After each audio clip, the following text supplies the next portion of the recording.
Okay, I think we are going to start now. We are where?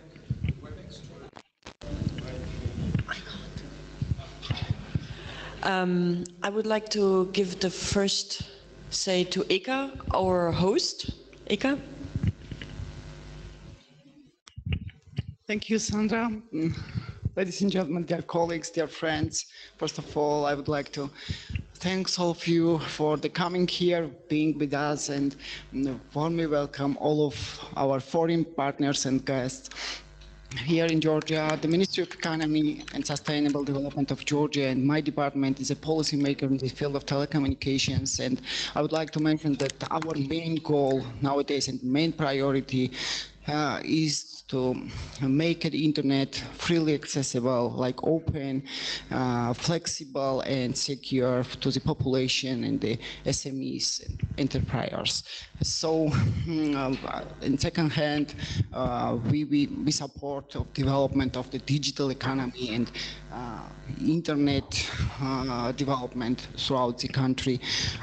On this direction, we have the close cooperation with the international relevant organizations and like community in one hand, and in other hand, for us it's very good thing that the EuroDIG event will be held in Georgia in this year, and I would like to thank the Secretariat of EuroDIG. Thank you, Sandra, for giving us this mandate to hold this event in Tbilisi, and it will be further promotion of our national internet governance. One of the main points I would like to mention of is our National Internet Governance Forum. Since 2015, this event was held twice in Georgia by supporting of the Ministry of Economy, and main idea, main goal of this event is to put together all relevant interesting bodies like governmental and non-governmental entities, and like use and all specialists of the technologies to discuss the further development of the internet governance.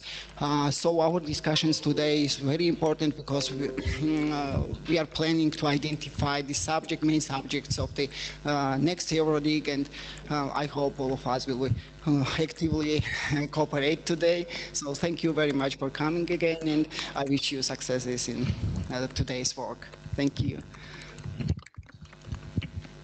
So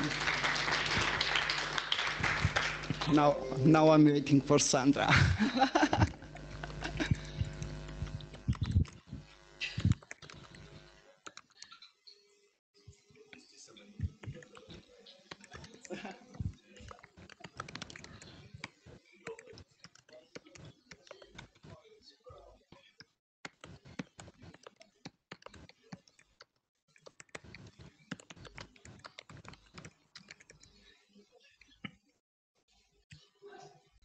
Yeah.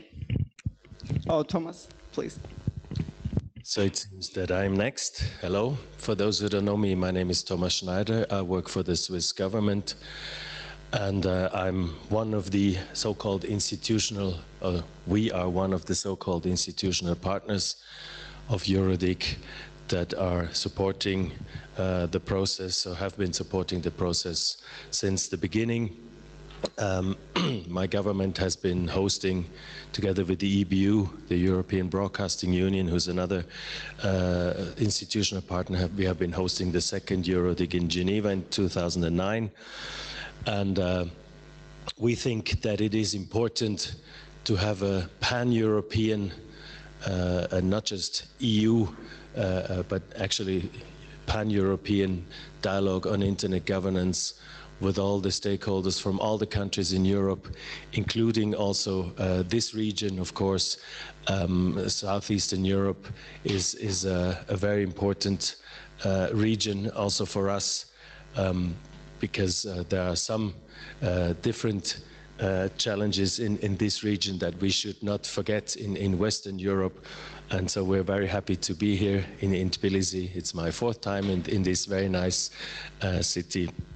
And it's my second time in this place after the IGF Georgia 2016 that was taking place here in September, where it was very warm. Yeah, we are supporting EuroDIG because, as I said, it's important to have this dialogue with all stakeholders on all levels, on global level with the IGF, on national level for those who have a national dialogue structure, and also on European level, because we think that we are better off if we work together, if we understand mutual challenges and exchange ideas for solutions, or for how to deal with the number of challenges that we're all facing. And also, which is something that is important, we are trying to get the European national discussions together in a way that we have a more visible voice also on a global level, which is a challenge, of course, because of the diversity that we have in Europe. And we are a number of institutional partners. Some of them are present here physically, others are present remotely. We have Adam Peake from ICANN that is sitting there. We have Marit from ISOC. The Council of Europe is participating remotely this time. Giacomo Mazzone from the EBU, who I mentioned already. Then we have Euralo, the European Region at Large Organization of ICANN, with Olivier. ETNO, the European Telecom Operators, with Christina. And the European Commission, who's also participating remotely, with Valentina. And RIPE NCC, our neutral, technical, even more than pan-European, going into Asia and other regions, or Middle East, with Chris. He can explain you everything about the technical details about how the internet and the IP protocol works. So just go to him and ask him questions. I had to say this. And so these are the institutional partners that we have, and yeah, we're very happy to be here and look forward also with all the remote participants that are with us today from all over Europe, including some from the United States, where they are today, including some subject matter experts. So we're very happy to look forward to a lively and interesting debate today. Thank you. Back to Sandra, I guess. Thanks, Thomas. As we are a little bit late in time, I will be very quickly just explaining the process for those who don't know our program planning process yet. But first of all, I would just like to let you know this is a meeting where the presenter should not talk, but you should talk. And you see we have some microphones here, and I hope these microphones will be distributed in this room so that everyone can really contribute and raise the voice during that meeting. It shouldn't be the presenter speaking all the time. We want to discuss this program for EuroDIG in Georgia with you, and we need your input, and not just nogging, but we really need to know today how we are going to change that agenda. It's a draft program at the moment, and it will be open for comments for 2 weeks from now until 15th of February, and then we will close it, and then we will know what we are going to do in June in Georgia. But first of all, as said, I go quickly through our program planning process. With this graphic, we try to explain or try to show you how it is actually a long year process. It doesn't work. At the moment, we are here in the process. So we had to call for proposals, we drafted the program, the consolidated program will be out by February. Then we go all the way along through, we have the EuroDIG in June, then we have the reporting phase, and then we start with the next call for issues until the IGF. Unfortunately, we don't know yet when the IGF is and where it's going to take place. Our milestones: end of February, the consolidated program. In March, February, we will also start calling for org teams, because it is not the steering committee or the secretariat or the subject matter experts doing the sessions or organizing the sessions, it is the community. And everyone in the room is invited to join such an org team. They are open for everyone. And even if you did not submit a proposal, this doesn't matter. Sometimes people find out about EuroDIG later in the process, but then they realize, oh, actually, this is a topic I could contribute to. So these org teams are open until the very last minute. Even in May, people can still join such org teams. Of course, we will expect them then to catch up. And we have a tool for this. We have set up a wiki, a EuroDIG wiki, where all the information about the planning process feed into, where you have access to a mailing list for each session. And then everyone is able to get in touch with the org team and catch up. On 1st of March, we opened the registration, not only for the event, but also for the youth program, for the EuroDIG. We have a pre-event, like 2 days, where we invite young people across Europe to get up to speed and to catch up with the EuroDIG agenda, to talk about the issues that are going to be discussed. And also we have set up a travel support program now for the 3rd time. Thanks to our sponsors and contributors, we are able to invite a significant amount of people, like 30 to 40 people to Georgia. We can cover travel and accommodation costs. And this year we will have a focus to invite national and regional IGF organizers. So those who are organizing an IGF in their country will be on top of the list to be invited, because what we will do is a national and regional General Assembly on the day 0 of EuroDIG. Then SIDDIG. SIDDIG is the Southeastern European Dialogue on Internet Governance, our little sister or brother, whoever you want to see it. And they are having their meeting in May already. We had a joint call for proposals, so their agenda will be somehow on the along the lines what has been given the input in the call for issues. We have Liana here from the SIDDIG. She is from the executive committee, and we will have later on Sarina online. So this meeting, which is also a 2-day meeting, is kind of a pre-meeting to EuroDIG, and the results from this region will then feed into the EuroDIG, which this year also takes place in Southeastern Europe, but especially you're dedicating your agenda to this region in Europe. On 31st of May, we closed the registration. We have the EuroDIG. We have, I mentioned it already, pre-events on day 0, and then 2 days of EuroDIG. Okay, what we did so far with the proposals who have been submitted. We received overall 261 proposals for EuroDIG and SIDDIG. Most proposals have been for EuroDIG and SIDDIG, and a small amount for specifically for SIDDIG only. What we did in the EuroDIG team, we had these different categories. You will find these colors all along the process, and a legend will explain you the color of each category. Brown, for instance, is media, green is access, blue is innovation and economical issues, red is security. So we got all these submissions, and then we have subject matter experts. Some of the subject matters are with us today, others are online, and we'll talk to you later. They were looking at all the proposals and put them together in a way that it makes sense. This is quite different to what the global IGF is doing, where they are doing a call for sessions, where you have to submit a session and then you get selected or not.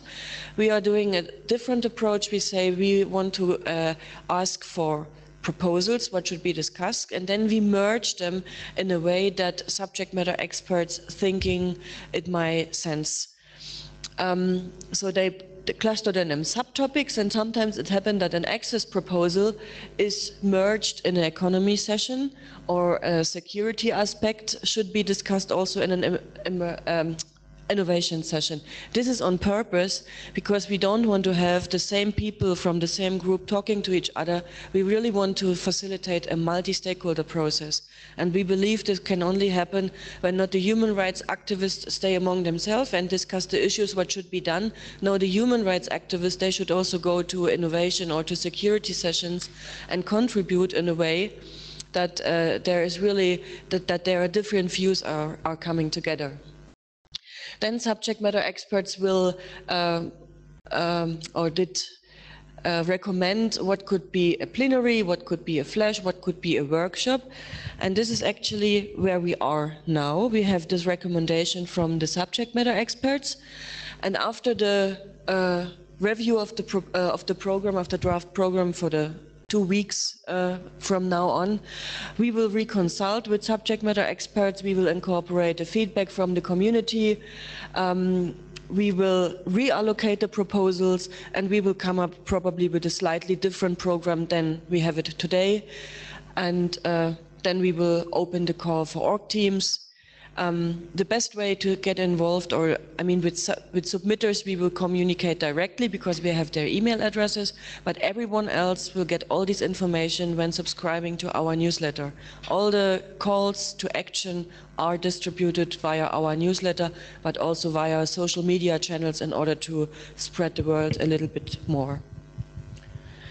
Okay, now we are already at the point that I would like to invite our subject matter experts. Here you have again all the categories and the numbers of submission we received.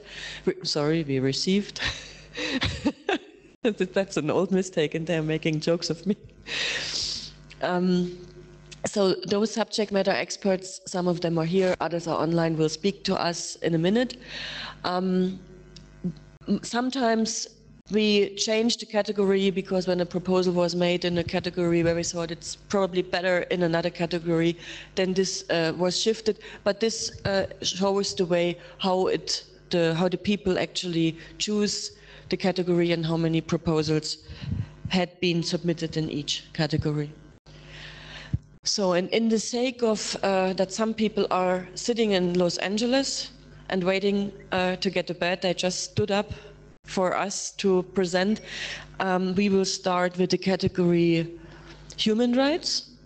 This is done by Farzan Nebadi. She is also the NCUC chair at the moment. That's why they are having the that's why they are staying in Los Angeles today. At ICANN, they're having a GNSO. Adam, what is it actually? A GNSO meeting, gathering? One of ICANN's complicated structures. It's the non-contracted parties house intersessional meeting. You shouldn't have asked, but that's what it is. So Farzaneh and Tatjana, two of our subject matters, are both there.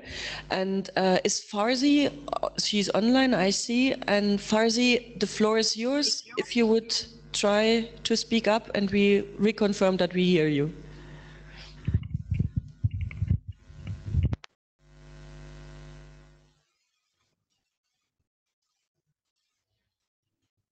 Can you hear me now? Yes, we can hear you loud and clear. Okay, that's great. Well, thank you very much.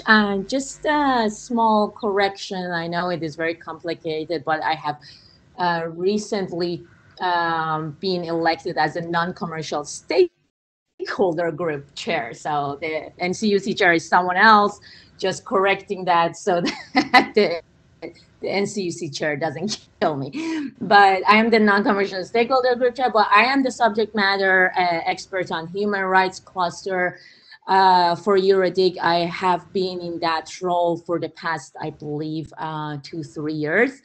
And this year we have received quite interesting proposals in human rights cluster, around 38 proposals. And so the first, obviously, is something that Europe cares about and is very passionate about, which is online privacy.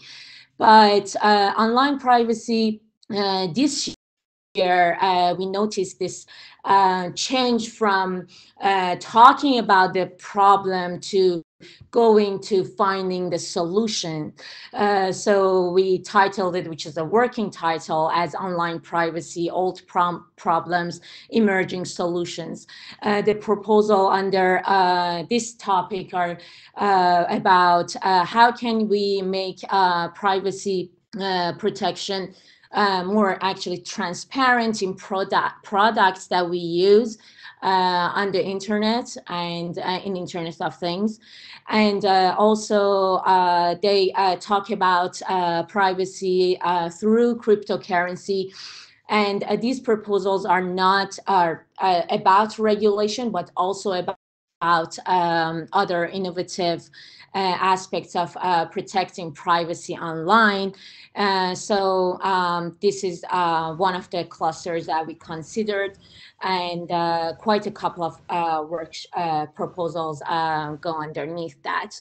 Then we will have the educational track on the general data protection regulation, which is if the Europeans are quite familiar with that, but this is a European Union regulation. It does have global effects, so it is not only about Europe.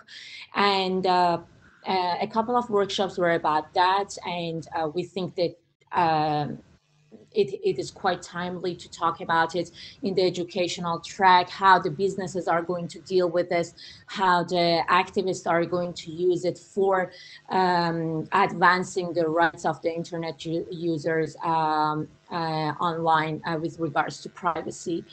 Then the other cluster is about laws in government versus internet rights, because what we noticed that trend is that we always talk about how the government can help us protect our internet rights, but also there is the other side of the coin, which is how the laws and the surveillance and the governments actually impede impede the flourishing of internet rights and how they do not protect it. Then we have a cross section between between innovation and economic issues and the human rights, which is about the artificial intelligence replacing humans. I did not come up with that very intriguing title. I guess it's a working title. So it is about how artificial intelligence is going to impact our human rights. No, I'm talking. Am I talking to myself?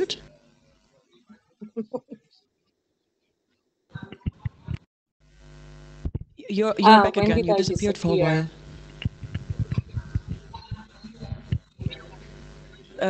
Your voice was gone, but now you're back. Okay, Please so continue. I was talking about the artificial intelligence replacing human, that section, which is workshop 8, I believe.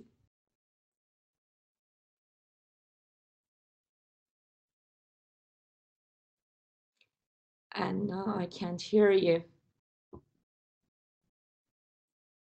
Oops.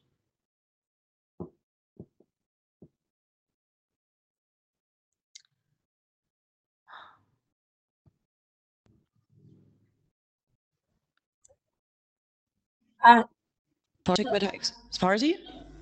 Yeah, I'm back. I think I can just finish this within a second. So the workshop 8 is the cross section between innovation and human rights, which is about artificial intelligence and how it affects human rights and how it also helps economic and innovation issues. That's it. Thank you. Thank you very much, Farsi. I would suggest we take up to 3 questions after each cluster.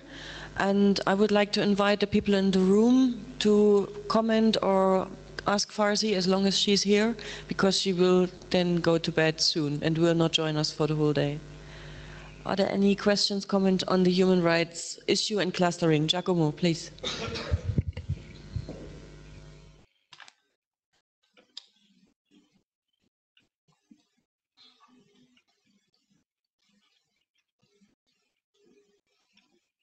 Working? Can you hear me? Ciao Farsi. I have a doubt about your proposal in which you say that the GDPR are only in the educational track, because this event will arrive after the entering in force of the GDPR. So I think that probably is not only a question of to know how it works, but it's also a question of discuss if everything has gone well. So I think that even if you distinguish the two things, the GDPR will have to be central in the online privacy old problem emerging solution. And if I may correct you, even if it's true that it's a European Union directive and regulation, this of course will be seen as a reference point by many countries all over the world, and for sure by all countries in Europe. Yes, thank you very much, Giacomo. I actually mentioned that GDPR will have an effect outside of Europe. I don't know if I was clear. Of course, I am not sure about your statement that is going to be a reference point or not. It is not a perfect law. I hope it will not be a reference point. However, it might be something that other countries use, and there's no doubt about that. And it will, as it will go into effect, it will have a global effect, not only a European Union effect. And that's at least what we hope for. The other thing that you mentioned, the educational track, GDPR will only go into effect in May. And our event, I believe, is in June. So giving them 2 months is still, we are in the educational phase. Even now that we are in ICANN is in its educational phase too, to comply with this law. So I don't think by then we are going to see much of outcome of how GDPR compliance will look like. However, we with the meeting organizers, we discussed this, and they decided to put it in educational track because the proposals substantively are about what is GDPR about, how our businesses are dealing with it, how our activists are dealing with it. So I don't see any conflict between your suggestion and this being in the educational track. Okay, Adam is, and then I see Christina, and anyone else has a question, raise your hand now, because then I would close the queue. So Adam, you have the floor.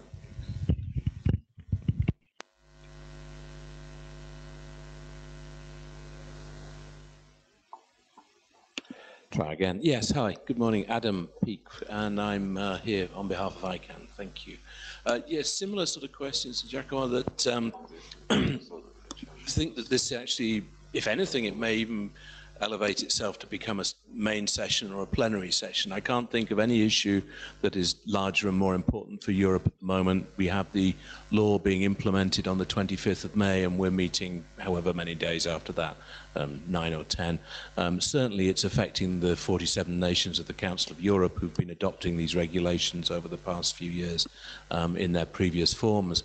So, you know, ICANN, as an example, is going through a very serious implementation phase, but we're only a minor part of this. It has global effects. I mean, the whole point of the regulation was really to be outward looking, in that it was trying to look at how some of the more how the platform providers on the internet are using privacy and affecting data protection laws and so on. So I think this actually goes way beyond an educational track, and we're talking about a requirement to implement on May the 25th. So there may be people that are looking for ways around that so that you can implement later, but certainly you're going to have all your conditions in place by then. So I'd sort of like to see this, or we'd like to see this elevated in some way. Not that education isn't important as an aspect, but this brings in all kinds of issues of extraterritoriality and so on and so forth. So it's a big issue, and will be one that's going to be all over all kinds of news media, I think, at the time when we're meeting. So it would be a good discussion to have. Thanks.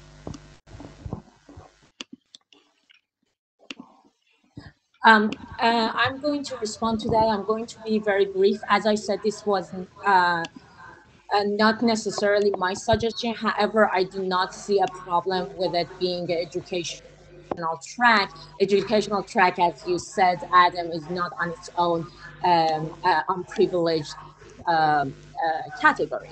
However, if you want to make it a plenary, I have to say GDPR is an old, it's not, it had to be discussed like 2 years ago, not now that it's going to into effect. But of course, if the participants all agree that it should be a plenary or something that is kind of a main session without calling it educational, then I do not have any opposition to that.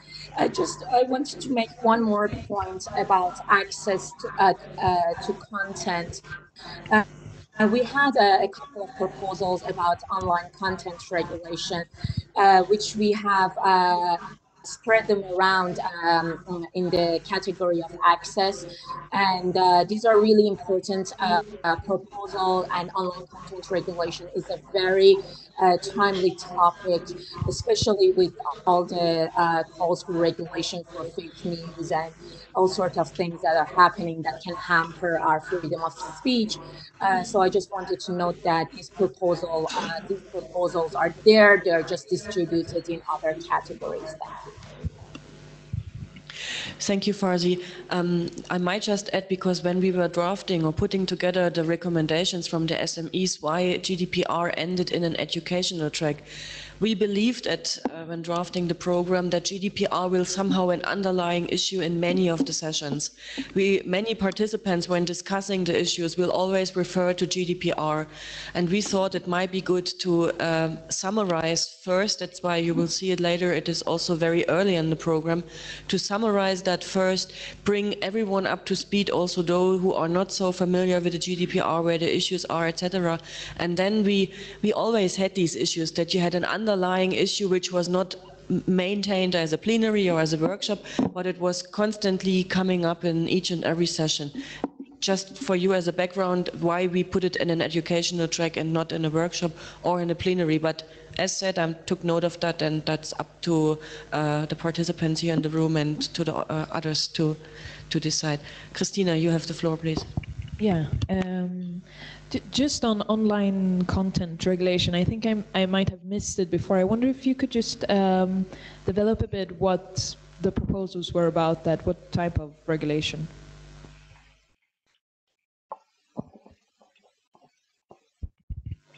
So the proposals were about how the private platforms regulate online speech, or and they do this by self-initiation, or they are forced to do so by the government, and also especially in combating fake news, hate speech, what sort of measures can be taken and these platforms take, and what should be done, what should not be done, in order to preserve a balance between freedom of speech and also the safety and security that that we need. Okay. There were no other questions. Farzi, thank you so much for... Sorry? Hello. Hello. Yes, okay. Just 2 words about, I think these are probably the 2 key issues for this year. One is the GDPR. Of course, we don't have to repeat what Adam and others said. And the other cluster about content regulation, I think, is something that we will be increasingly talking about with, you know, that Germany has a law about hate speech and other, trying to somehow control or at least channel information, the whole fake news debate. And the Commission has set up this expert group that is supposed to present their results in April. So I think this is really something that we cannot ignore and should have a prominent place in the program of EuroDIG, the whole discussion about content and freedom of expression versus some kind of control or means to deal with content issues. Thank you. Okay, Farzi, you have the last word. Anything to add from your side? There is nothing to add. Thank you very much. I hope I helped with this. Thank you very much, Farsi, also for staying up late in the night, and have a good rest. With this, I would directly hand over to Tatjana Tropina. She's also subject matter expert for EuroDIG since about 2 or 3 years, since we invented this system of subject matter experts. She's monitoring and responsible for the category security and crime. Security and crime was a focus last year. We received a lot, or the biggest amount of proposals on this issue. This year it was, although it was overall balanced, a little bit less. Tatjana, you have the floor. Please explain how you clustered security and crime. Hi everyone, can you hear me well? Loud and clear. Thank you very much. So hello to everyone from Los Angeles, and I'm really sad that I cannot be with you in the wonderful city of Tbilisi. So without any due delay, I'm going to the proposals. We received like 37 of them this year. And what I noticed from them, that many of the cyber crime and security proposals were referring to something that we already discussed in the last 2 or 3 years when I was a subject matter expert for the security and crime cluster. The only way I had to bring something new to the EuroDIG this year is to put all the proposals which were referring to cybersecurity strategies, stakeholders, trust, cooperation, because these issues were already discussed, into one cluster and to add something new to it. So these proposals were merged all together into the workshop, which is given a working title, Cybersecurity in Europe and Beyond, with a focus of norm making. There were a couple of proposals on norm making, and I think that we haven't discussed this angle, although it has been becoming more and more prominent in Europe and beyond. Again, this is a working title. It would be up to the focal point and organizing team to come up with a catchy title. So, cybersecurity in Europe with the focus of norm making. Now, the next set of proposals. Sandra, would you like me to turn on my camera if it helps, or better if? This, I think, Tatjana, this depends on your bandwidth. Well, feel free to do it. If you want to see me speaking. So the next set of proposals was referring to Internet of Things security, and I clustered them additionally, and I find these proposals very good. It was only 2 of them, but they outlined like really the current problems of security of the Internet of Things. So I put them into additional cluster, and I believe that in the category economic innovation, there were 2 proposals on the IIT as well. So they got merged, and I believe that we came to a conclusion that it would be a kind of joint session on the intersection of economic innovation and security, which will discuss not only Internet of Things as a driver for economic innovation, but also security challenges connected to it. The third cluster of proposals, which I found really interesting, and there were 2 or 3 of them, was the security of DNS. So either some narrow issues, or I think was proposal from ICANN on the public safety working group. I believe that they got merged probably with the DNS educational track, and just perceiving any possible questions, I would like to make a remark about educational tracks.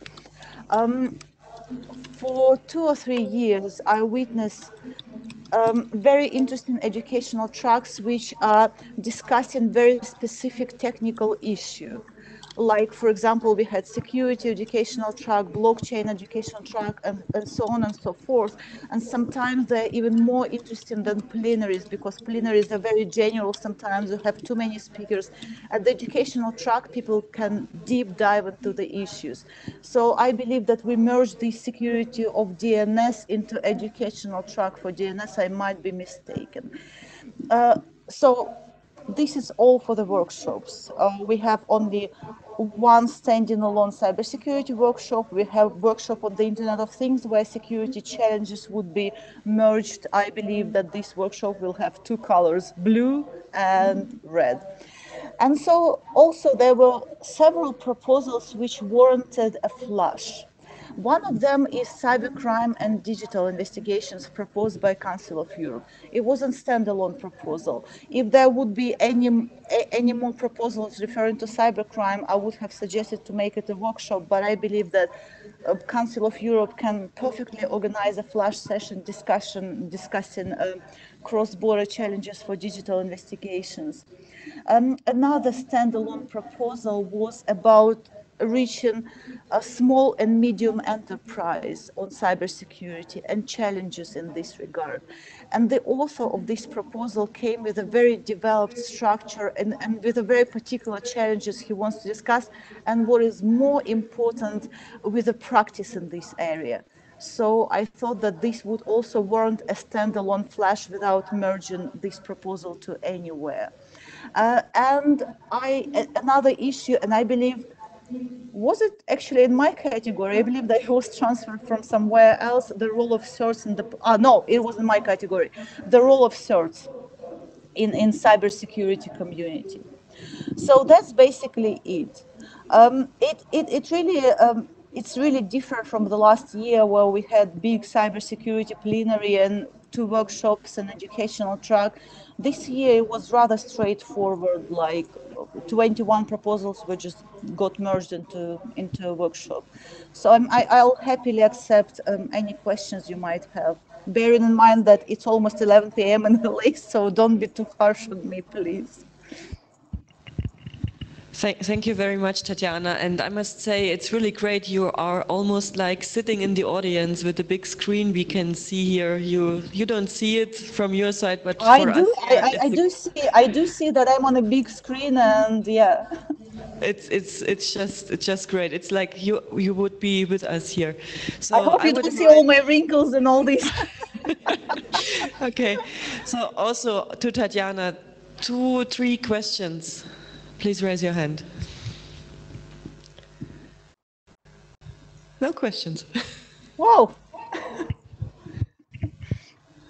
There is a question over there, this gentleman. Do you have a mic already? Thank you very much, Georgi, representing the Council of Europe, more specifically Cybercrime Program Office. I don't think it's more of a question because I think that the program looks very balanced. Although I think that we would request, if it's the place to request it, another short sort of, not a workshop, but a session in the 0 day, because we usually do it in the 0 day of the EuroDIG. This year we'll be bringing about 50 participants from the Eastern Partnership and West Balkans, representing law enforcement, CERT community, security services, prosecutors, decision makers, etc. And we would like to discuss capacity building on cybercrime in terms of the projects that we do actually throughout the whole world in that session. So I have noticed that there are some free slots in the 0 days, so probably we can take one over and strengthen a little bit also the security agenda there. I tried to make it this time an open session. Last time in Estonia it was closed one, but we didn't mind the participants coming in. So in the end I think it worked well, and we'll try to make it open this time. So it will be also interesting for anyone else to come in and see what, not just Council of Europe, but what do we do as a cybercrime community in the Eastern Europe, in West Balkans, in Turkey, and beyond. So that's kind of a proposal. Mm-hmm. Thanks. Let's catch up later about this proposal. We will see Day 0 still has some slots available, so I'm sure we can include your proposal. And I do remember that last year in Tallinn we also had an Eastern Partnership meeting already. Very good. Any other comments or questions? Adam, please. If I can make, yeah, I made the mic work. Adam again, sorry. One of the issues that we're a bit confused about is how do we have a list which matches the workshop numbers with the actual workshop names and proposers? Because there's a couple here like security of the DNS. They weren't from ICANN, but of course we're very interested in that because that's our job. So we'd like to know who those are. And then with the enormous listing under the first topic number, apart from the challenge of merging any workshops like that, it would be interesting to know where they are. We also had a proposal which we'd like to try and fit in somewhere. It's about how the Governmental Advisory Committee is addressing security issues in ICANN and more broadly. So it would be something that we'd quite like to fit in with some other of these topics. Thanks. Okay. First, thank you for the question. These ideas, there is a list on our meeting page where you have, and meanwhile we included the ideas because they were missing at first, but they are there. So you can identify the ideas and look at the proposal in more detail when visiting the Excel sheet, which is PDF'd on the website. So you can look at this. Tanya, you want to answer to Adam? I want to answer to Adam. Adam, your proposal have not got lost. So it was a standing alone issue on DNS security. And I do remember this proposal very well. I maybe should have articulated myself a bit better, but I was trying to be short and concise. So we did have this proposal about public safety working group and GAC, like what they're doing within ICANN and with multi-stakeholder model and how we can use this. So I basically propose to merge it with another DNS issue submitted by DNS security issue submitted by EuroDIG members. There were 2 members submitting the interesting proposal, which actually kind of fits, you know, your public safety working group proposal by ICANN. And I came with the idea to make a flash session out of this DNS security. But then the organizing committee, because there are not that many slots, they said that ICANN is doing educational track on DNS anyway, and this can be merged with educational track. If you insist that you want to have a standalone session on DNS security, my initial proposal was to have it. But apparently we don't have enough rooms and enough slots, so you better to free some time for this in your DNS educational track, unless EuroDIG organizing committee will decide otherwise. So, I mean, from my perspective, you can see on the screen in red, now it's in green, that DNS security was a standalone issue, but we have to merge things, unfortunately, or fortunately. Yeah. Thanks, Tanya. Sandra, another comment to what Georgi said. As someone who works with Council of Europe and knows how much Council of Europe does, I very much welcome this idea of the session on day 0, and I definitely will try to attend as well. So thank you very much. Thank you very much, Tanya. Just to answer or to catch up with the DNS, there is indeed an educational track organized by Center, not by ICANN, and they will do educational session first and then a follow-up workshop. So we will have quite a lot of DNS discussion into the program, and this is where these proposals also have been added to.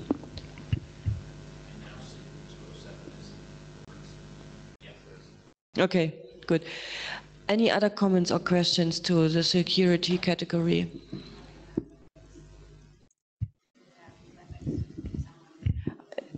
Are there some questions from remote participants or some comments? Maybe you read them out? Hi. So we do have a comment from Mark Carvel. Discussion about addressing harmful content also needs to be handled in a balanced way with the participation of policy experts and representatives of the social media platforms, for example. So if we have something to add in a program. Tanya. Tanya, did you get this? Yes, I got this, but I think that it's more about what Farzi was talking about. So it's about content regulation. But I see another comment from Mark because I'm monitoring the chat. He said that regarding cross-border cooperation, it would be good to consider the outcomes of internet and jurisdiction conference in Ottawa. And what I can say to this, I believe that Internet and Jurisdiction project has been active in EuroDIG, so they can join the organizing team for anything, anytime, and see where they can fit. I mean, I can't imagine them being silent on this issue, not contributing. Bertrand and Paul are always there and always ready to update people. So I don't really see any issue here. If they want to be at EuroDIG and provide results, they will be there and provide results. So I think that it's absolutely fitting this. Yeah. Okay. Any other comments? Last call for comments or questions on the security category. If this is not the case, Tanya, do you have the last word? Anything to add from your side? Well, I just want to thank any submitters who are joining remotely or who are in the room. Thank you very much for your interesting proposals, and I'm very much looking forward to working with all of you and seeing you all soon. Enjoy Tbilisi, and cheers from Los Angeles again. Thank you very much, Tanya, also for staying up late. Thank you for allowing us to go first. Thanks. You're welcome.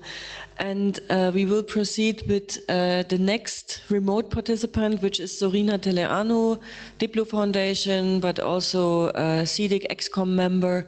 And she was working on the category Internet governance and development of the Internet governance ecosystem. She also contributes to EuroDIG since ages, since its beginning, I would say.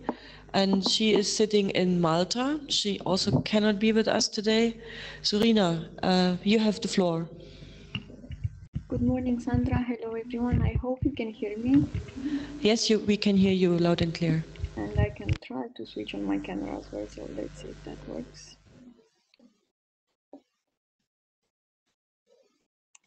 Okay, so I will be short. The proposals submitted under my category were not that many, or better said, the one that were left under my category were not that many. Let me see if I can change the slide. Sandra, I'm not sure if you can change it or I should change it here on my screen. What do you want to change? The slide. In WebEx, I still have the security one. Okay. And I cannot. In WebEx, we have to change to the slide development of the Internet governance ecosystem. But here we have in the room we have the slide on your category. Then I'll go ahead until someone manages to change it in WebEx as well. So we initially had about 30 proposals submitted under this cluster, development of Internet governance ecosystem. But it turned out that many of those proposals actually pertain to other categories like human rights and blockchain technologies. And I think there was also something about net neutrality. So those were moved under other categories, and they are now clustered together with other session proposals. So what was left under this category, you can see now on the screen, and I'll go quickly through them. There were many proposals about basically capacity development issues in Internet governance, inclusion, diversity, language barriers, and cooperation, all these things that have been long discussed at EuroDIG and other IGF-related meetings, and are also a subject of discussion at national IGFs. And since at EuroDIG we started last year this NRI Assembly, the proposal is to put all these topics into the NRI Assembly to see how they are being tackled at national level, sub-regional level within SIDDIG, and then EuroDIG. So that would go for the NRI Assembly, which is proposed for day 0 this time, for a bit more focused discussion and probably a bit longer than last year. And this was the largest number of proposals under this category. Then there were a couple of proposals about CCTLD's governance and the role of government in CCTLD governance. And those are now proposed for a flash. We think it would be interesting if someone does a bit of a small research looking a bit at how the various CCTLD registries are governed and presenting some of these models. So that would be something for a flash session. Then there was a proposal on smart governance, basically related to e-government solutions and how digital technologies are being used for public services and for improving efficiencies within e-government. So that goes also for a flash. And also a flash for our messages from SIDDIG. So now I'm putting my SIDDIG hat. Usually we have this session where we come and present the main messages from our annual meeting, in addition to also having our community members present in the various sessions with our sub-regional input. The blockchain was merged with other topics as it shows on the screen. And then there were a few proposals that are suggested to go under the EuroDIG program. I'm not sure if Sandra has already mentioned the EuroDIG, but it is a youth dedicated program which is held before the EuroDIG. Young people from Europe come and discuss internet governance issues. It's a bit of capacity development focused on youth. And because these proposals came from youth participants, we thought it would make sense for them to actually look a bit more into detail into them. And one was about jurisdiction, and the other one, of course, about the role of youth in IG.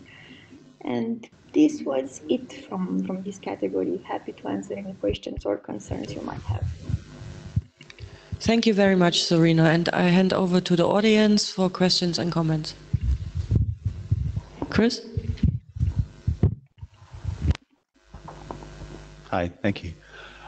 Thanks, Serena, for the update here. And my question is, I guess, less related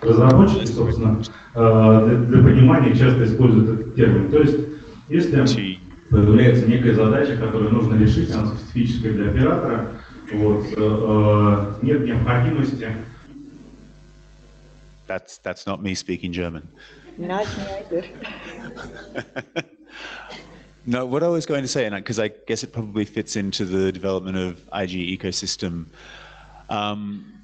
we had the EuroDIG retreat a few weeks ago, but obviously subsequent to the closing date for topic submission here.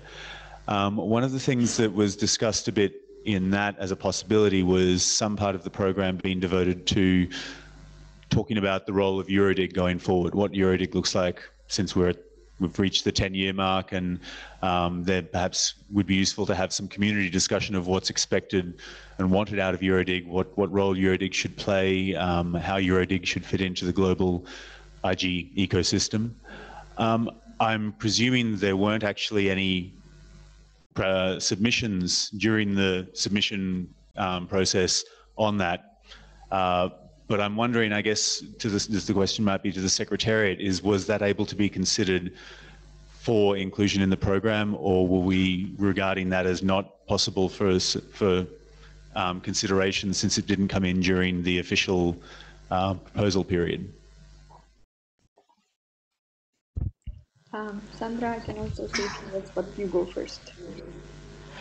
As I said already, we had an NRI Assembly last year already, which was 1.5 hours in the main program. We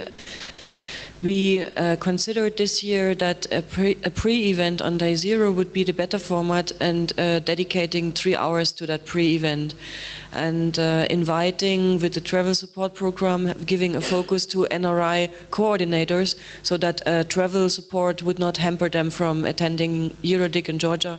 So bringing them in, supporting their travel, and having this General Assembly on day 0.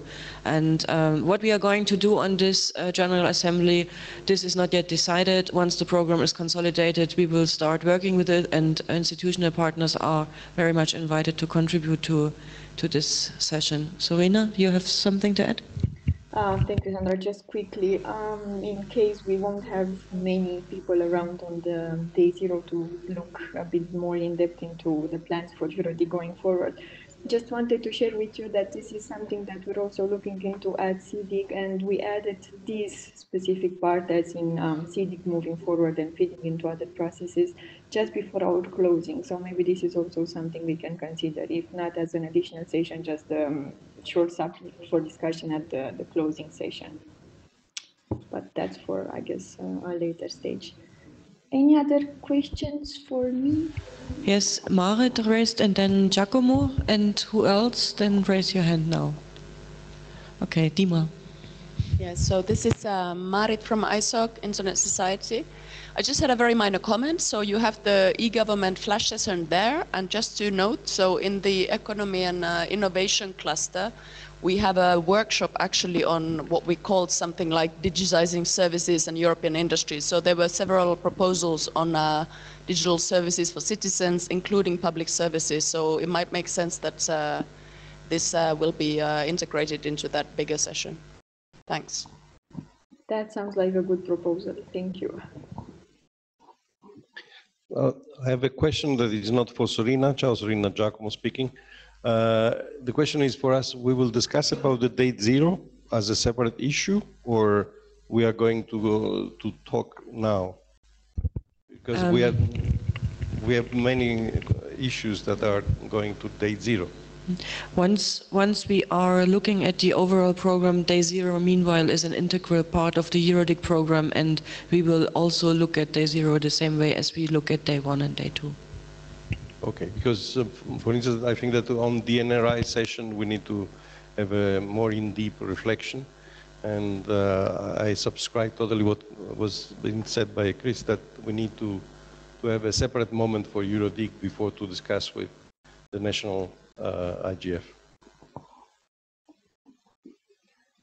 And then the next in the queue is Yeah. Hello, Sorina. I have a question. You can say about situation in Georgia and the Europe development of intergovernment ecosystem, simply parallel in Europe and Georgia.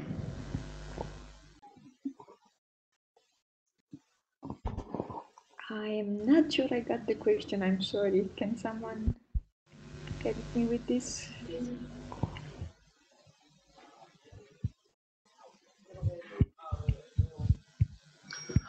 You can say about Georgia and Europe development intergovernment ecosystem, simply parallel in Georgia and Europe. Okay, I'm still a bit confused, but I'm guessing whatever is happening in Georgia in terms of internet governance is also being discussed at the Georgian IGF, and that would go under the NRI Assembly on day zero, and I hope I'm not way too off. In this respect, I think I'm not telling too much if I say that also the Georgian IGF will probably take place on day zero. Ucha, do you want to say a few words about that, or did I go too far now? Yeah, hopefully we are supposed to do it together with day zero and split some venue there, so yeah, we can discuss these issues on our IGF on national level, and also you can join all these meetings remotely or participate there. I'm in the SIDDIG platform, so I think we have very good cooperation to answer on your question with EuroDIG, also with another IG initiative, so you can join and you can participate which way do you like. Thanks. Okay, thank you. And then I have a last hand raise from Thomas. And anyone else? And I have a comment from Mark Cowell, but Thomas, you go first. Okay, thank you. Well, one question and a comment about the national initiatives. As some of you have said, this was one of the issues that we debated quite intensely in the retreat. And I think it's very important that we try and create stronger links to the national IGF structures. And an event on day zero is actually a good thing. And given that the Georgian IGF is also as a national IGF that is very active and lively, I've been participating twice, we should maybe think on how to create that bridge and use maybe the Georgian IGF as a convener together with EuroDIG or something. Question is then in terms of timing, it would be unfortunate if the overlap was such that would prevent people from joining. But I think to use the fact that you have a national IGF the day before, and then somehow at the same day we have a gathering of national structures, but we need to do some more thinking on how to do this in a way that it's bringing people together and not separating them because of time overlap. And the other question, the other one is a question to Serena. As some of you may have heard, last night there were negotiations until after midnight in Geneva in the WIGEC, the working group. Adam is smiling. In the working group on enhanced cooperation, and there was no agreement at all on the future development of the IG ecosystem, if I may call it like this. And since this is part of the, or this is the title of this cluster, I do understand that there are also issues like capacity building and other issues, but let's say the core of the discussion on the future of digital cooperation or development of the IG ecosystem or whatever you call it, have there been some proposals coming in to discuss the future of the IG ecosystem, the development of the cooperation of the different actors in IG in general, or is this something that has not come in? And yeah, because I think that this is still an important issue, how to develop the cooperation with all the different actors. So I was just wondering to what extent this, let's say, procedural or governance issue has been reflected in the calls for issues. Thank you. Thank you, Thomas. No, actually, there wasn't any proposal into this kind of issue, looking at the future and being a bit more theoretical. But I don't see any harm in trying to add this on the agenda, because in 3 hours, I think we can fit that as well, if Sandra and everyone agrees. Eka? Thank you, Sandra. Hi, Serena. I have just one question. Maybe we will discuss during our national IGF during day 0 on this topic, but I want to know the international organization's opinion. And are you planning to discuss on EuroDIG sessions what is the role of the administration, of the government in CCTLD administrations? What's the role of the government on this? Ucha, you raised your hand? Yeah, it's a very hot topic for Georgian society because, as we know, some good recommendation from ICANN and etc. But this is a very hot topic for Georgia right now, ongoing. So maybe it will be interesting to discuss also on our IGF. But it will be great to hear all these from all these stars, their point of views and etc. On EuroDIG level. It will be very interesting and helpful for us. I think this comes in the category technical and operational issues. I think we have proposals on that in this category. Olivier? Eka, can you pass the mic to Olivier? Yeah, thank you, Sandra. Olivier Crépin-Leblond speaking. And I'm picking up on what the gentleman earlier mentioned, the gentleman from Georgia picked up on the parallel between Europe and Georgia.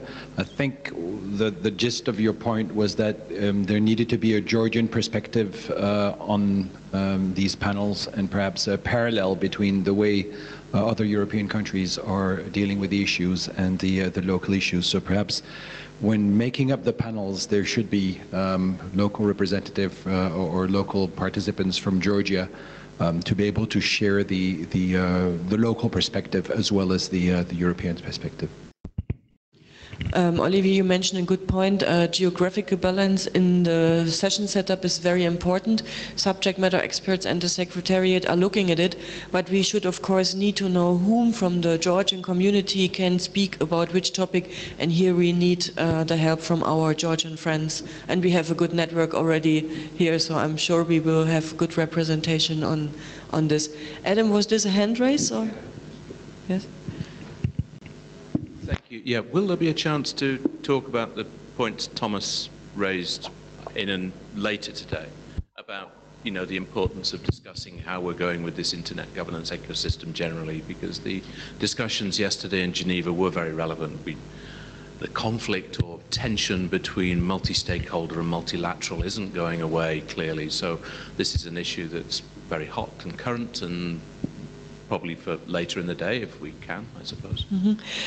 I think it's the right place to mention this issue here under this category, but maybe we come back to this when we are looking at the overall program, because sometimes I have the feeling it would be easier if you would have seen the program already in order to know what else is coming. Any other questions, comments? Otherwise, I would refer to our remote participants. Mark Cavell, I'll just read them out loud. And Mark, by the way, if you want to speak, that's also possible. Just give me a hint in the chat. Mark says, I think the day zero meeting of the NRIs is a very good proposal. I will relay to this to the UK IGF team. Please update us on the agenda as soon as you can, so we and others can prepare inputs. Thank you very much. And in another comment, he says, a strong EuroDIG message on primacy of multi-stakeholder governments will be desirable in the year of the ITU plenipotentiary, and especially if no host for the global IGF comes forward. I think this goes very much into the direction what Adam just said and Thomas raised. So yes, let's have a look at this and don't forget about this topic when we are looking at the overall program. Sorina, you have the last word as well. Do you have anything to add? Or? No, nothing. I will do my best to follow the rest of the meeting, but please feel free to ping me if I miss something. Thank you, everyone, and good luck with the meeting. Thank you, Serena, for joining us. I know it's early for you. For the others, it was late. For her, it's early. So we appreciate dedicating your time very much. Thank you. Okay, then let's go now to one of the other categories where we have the subject matter expert present. And let's start now on the top with the green category, access and literacy. And here Olivier is the subject matter expert. Olivier, the floor is yours. And you know what? You're a good moderator. I just give you the mic. Thank you very much, Sandra. And I'll ask myself to be brief. So be brief, please, Olivier. Olivier Crépin-Leblond speaking. So I'm dealing with the access and literacy part of the overall call for topics. There were 30 suggestions this year, which is more than any other year before. I think it's the same with all of the submissions, actually. There were a lot more submissions than in previous years. We saw some submissions being quite similar to previous years. And so I clustered them in, I would say, a similar number of groups. One was the access in the community. We had, I think, one of the larger amounts of submissions. The second one was access and literacy in the community. That's the same as access in the community, but with an emphasis, an increased emphasis on actually also explaining and teaching people how to use the internet or how to be involved in internet governance. Third was about literacy, so completely pushing aside the access part, and that was the largest number of subject topics. Then there was a single item on child protection online, which I felt was probably more suited to content and perhaps media, but we have had such things in the past. Then literacy in the business online. I think there's a difference between general literacy on how to use the internet and also teaching businesses how to use the internet effectively for e-commerce and so on. And certainly in Georgia, that would probably be a very interesting thing to move forward. And then finally, access to content. And that is interesting because one keeps on talking about network neutrality, but access to content is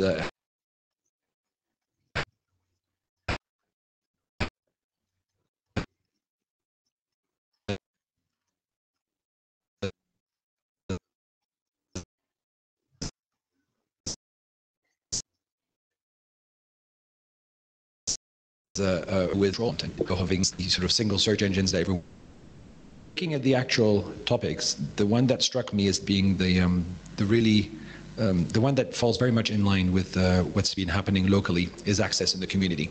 Some of you, or I think most of you, might be aware of the Tusceti project, where Ucha Satori and his team managed to bring internet connectivity to some remote part of the mountains in the country. Difficult to reach, but at the same time, very few communications, no email, no internet, telephone system that's very difficult to get to work. And they managed to do something in a way as community networking. And there's been a lot of discussion about community networking elsewhere in the world in the light of the network neutrality discussions that have taken place in the US, where Trump's administration have renegated the whole idea about network neutrality, and some parts of the United States being difficult to reach through more than one provider. So you end up in a monopolistic situation. So renewed debate about connectivity and about community networks, quite a few proposals there, and so it felt quite normal to have a plenary on this in Georgia, with the start being a description of about the Tusceti project, and then having an actual discussion across the whole scope of European countries, but also abroad, and also bringing the Georgian input on this. So that was the first one that we felt was very important. On the other topics, if I can go back one, there was a lot of emphasis again on generational gaps, you know, the digital natives, the digital migrants. And I think in the past we've often focused on youth, but we have not quite focused on people that are senior age. I think I'm certainly reaching soon that level, and people that effectively feel completely outside the whole revolution that the internet has brought forward. Yes, Adam, that includes you.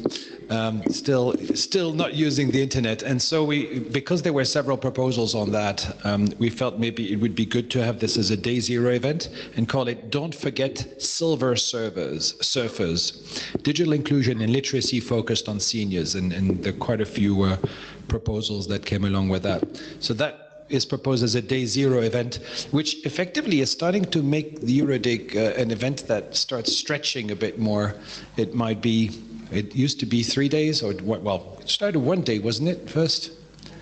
Always 2 days? Okay, so 2 days, and now it might be 3. So just wait another 5 years and it'll be about 10 days of EuroDIG.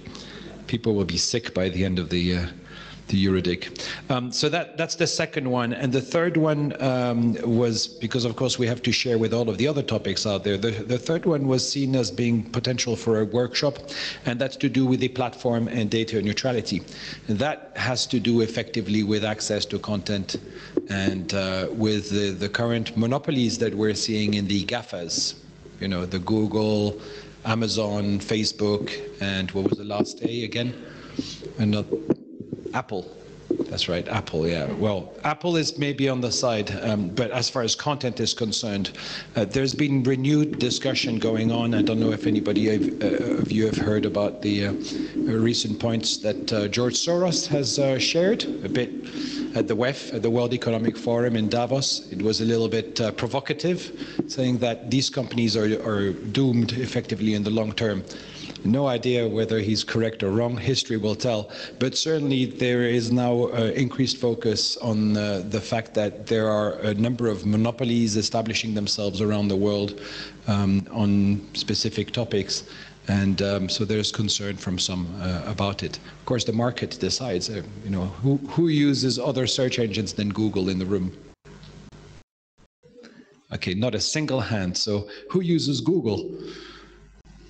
Okay, yeah, okay, so people are not asleep. Okay, yeah, no, all the hands, for the record, all the hands went up, so there you go. Because we like it, because it works. And so that seems to be an interesting discussion that we haven't had at EuroDIG before, and that is going to come increasingly important in Europe as European Commission and so on are focusing on these issues. I think that's all I can talk about at the moment. I'm really open to questions. We certainly have one more thing regarding youth. We, of course, haven't forgotten about youth. And so empowering vulnerable youth communities through capacity building on internet governance, you'll see on the last column, is one topic that we will be covering at EuroDIG. And just reminding to you, EuroDIG takes place just before EuroDIG as well, and it will just be across. Likely, let's cross fingers, it might be just across the street from EuroDIG. So I really hope that participants will be able to come in and out and go and see the youth that we put across the street. They're not that bad. They're okay. You know, they're very nice. Any questions? I have to ask any questions. Of course, I've got the mic. Any comments? Anybody wants to fire me or double my salary, which is 0 at the moment? Thank you very much. Of course, access to the content is very important topic and interesting topic for all of us, but my question is regarding the copyright protection of the copyright infringement, because for example, during the e-commerce process, what is the liabilities of the intermediary service providers, telecom operators to protect the copyright infringement? This is the question. Yeah, thanks very much. It's Olivier speaking. I think, is this covered in content maybe? That would be in the other. Yeah, Marit. So that's not my direct department. Sorry. Go next door, fill the form, and then go next door, and then they will contact you. Let's bring a bit of bureaucracy to EuroDIG. Yeah, always good. Anybody else has a ticket to? Yes, Giacomo. It's about the workshop on platform and data neutrality. Content neutrality. I think that the definition need to be made a little bit clear, because there are a lot of confusion about what is data neutrality, what is platform neutrality, etc., etc. Are you extracting something, a synthesis of the all proposals in order to be clear, or? Yeah, well, we had actually both proposals. So platform neutrality was actually given as a proposal for a topic, and content neutrality as well. They're not exactly the same thing. No, they are very different. But that might be actually one of the things that we would need to address, that both of them, I mean, do you think that both of them could be addressed in the same? Yes. Because for some people, it's the same thing. For others, it is very different. And as we know, it can be indeed very different.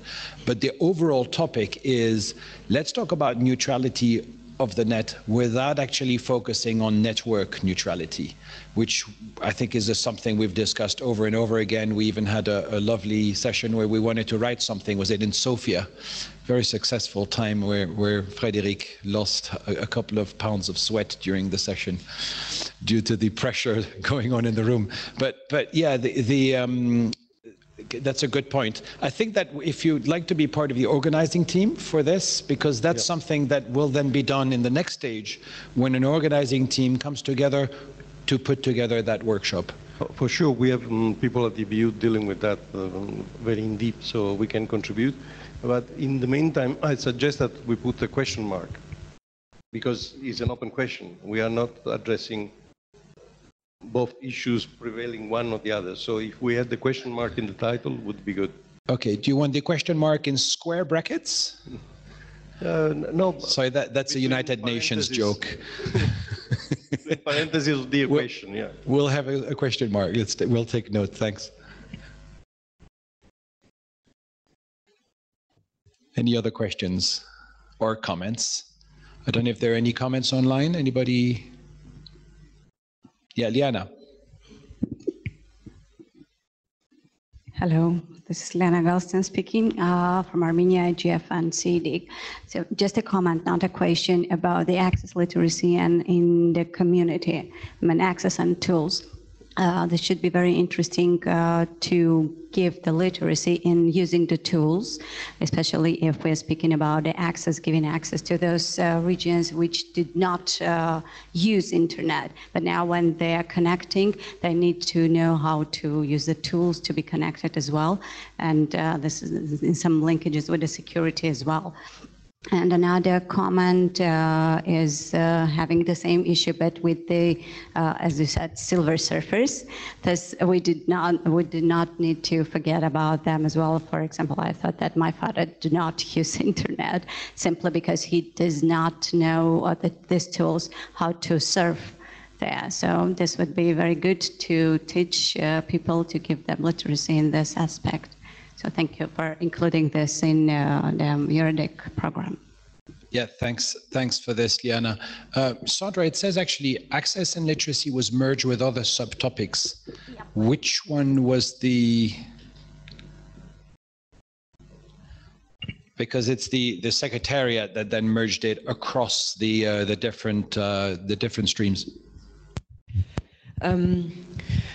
This was one of the examples I mentioned also with human rights. Many proposals went into the direction that people need to know how to use the internet, either young people or not connected people or older people and so on and so forth. And we believed, because we discussed access and literacy as a separate issue, I think since the past 3 years in workshops, Marit was, as the access expert, always a focal point for this. And we believed it's time that we add those voices of those people to all the other sessions. So for instance, when we are discussing literacy in online, in doing business, that we also have those people who have an expertise on literacy to add them to the other sessions. We believe it contributes more to the other session than if we would put them in one basket and let them discuss among themselves. We did it in the past extensively, so we believe this time rather add these voices. So many of those proposals have been distributed to other sessions, but one standalone session remains, concentrated, as Olivier mentioned already, on the silver servers, and we try to set up a pre-event on this, gathering other projects across Europe and bringing them together. Now that I have the mic, I would use that opportunity to read out what our online participants say. We have Elisabeth Schauermann. She was a EuroDIG participant last year and was the focal point for the young people on human rights. She's just said, I'm very much looking forward to EuroDIG. I think it's great that topical suggestions across subject matter experts are included already in its planning. It's a really good capacity building exercise. This is the second year that we do the EuroDIG under this name at EuroDIG. Last year we invited subject matter experts to give an overview on the categories, and this year we probably work more along the suggestions that have been made in the call for proposals. And then we have Mark. Mark says, yes, I agree also, but hope there will be young speakers and moderators in the EuroDIG sessions and that they can also feed the views and ideas across from EuroDIG sessions. Absolutely, Mark, this is actually the aim of the EuroDIG, that we bring them up to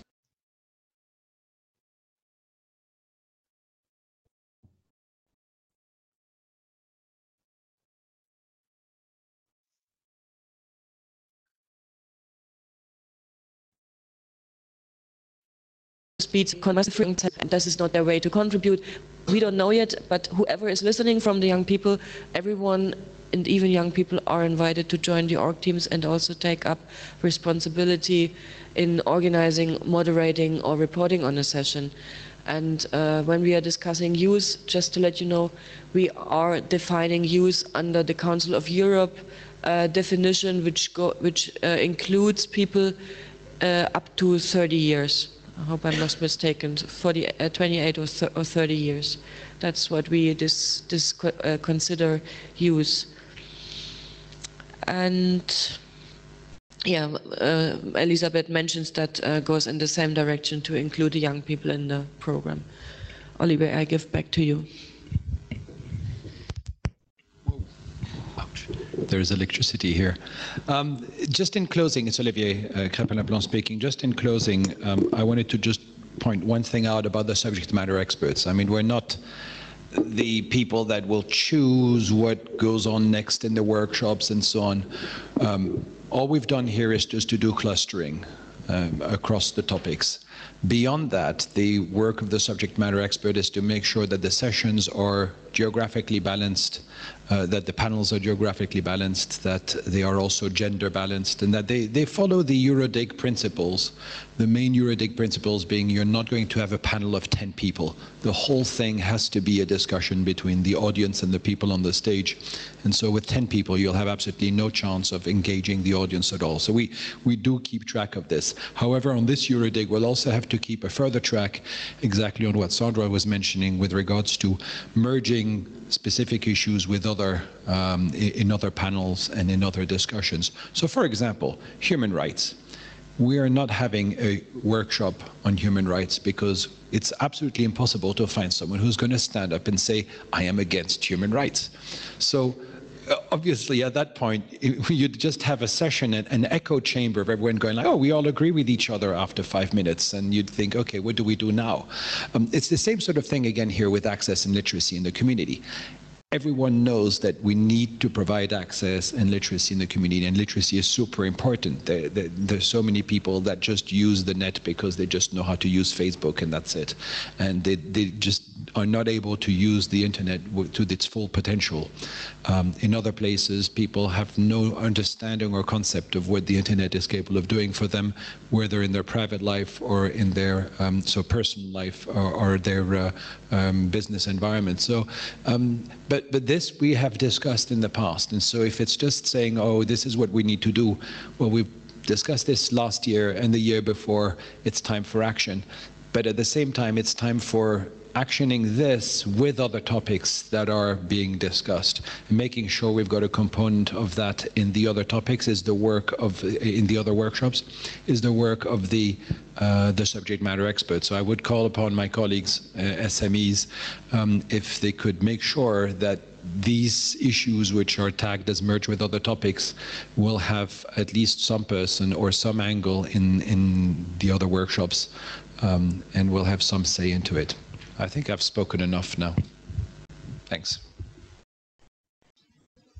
Are there any other questions or comments on this category? Because otherwise I would go to the next subject matter expert, which is just next to Olivier. Could you pass the mic to Uriyu Lensipuro? He is our media expert. And Uriyu, you have the floor, please. Oh, sorry. This looks brown. This is it. Yeah. Yeah. My name is Yrjö Lensipuro from ISOC, Finland.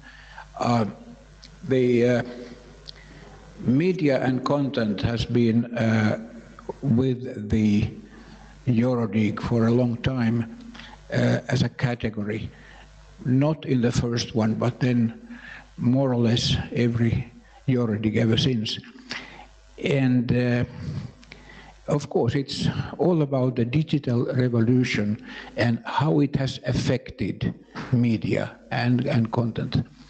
It started with a fairly optimistic note, because even the traditional media welcomed the social media, that now there is an opportunity for the audience to talk back.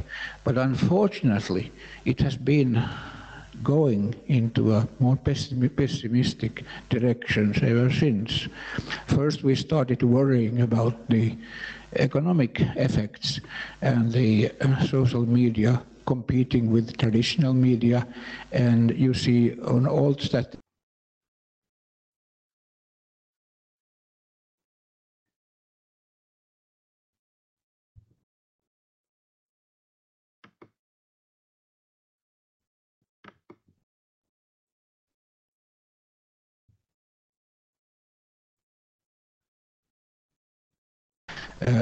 another negative phenomenon on the social media.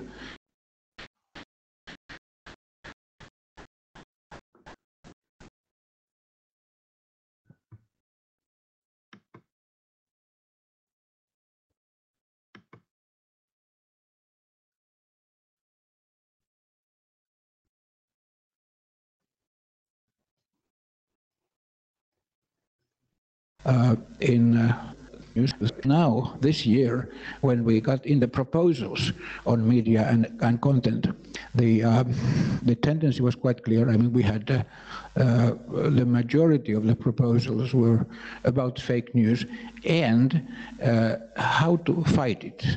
I mean, remarkably, almost in every proposal, somehow this fighting and debunking and all these words came out. So that it was fairly easy to make the clustering. We call it remedies to the social media ills. And remedies, of course, we talk about fact-checking, we talk about legislative measures and so on and so forth. And I think that there were many different ideas in these proposals, and I think that it's going to be a good session, the plenary session. There was another cluster which many of these items could have been also in the remedies to social ills, but anyway, which we called freedom of expression versus regulation. And here we talk mainly about measures that have been planned or have been taken in order to counter these various problems of fake news and so on and so forth. But then here in this workshop, the idea is to put them, against the principles of expression, freedom of expression, and try to discuss what kind of principles should be there to establish this balance. There's a flash session. There were a few proposals, especially about the political uses of social media and online propaganda. And we have seen, of course, all sorts of examples of that this last year. That's going to be a flash session. And another flash session standalone is the right to be forgotten, which was also part of, I think, the Brussels EuroDIG. Finally, there was a fairly clear cluster of proposals that were about copyright reform, and also trying to make balance between consumers, prosumers. I mean, what kind of material you can use when you put things together from a sort of consumer-producer basis. So this is basically the setup for the media and content. Any questions or comments? Yes.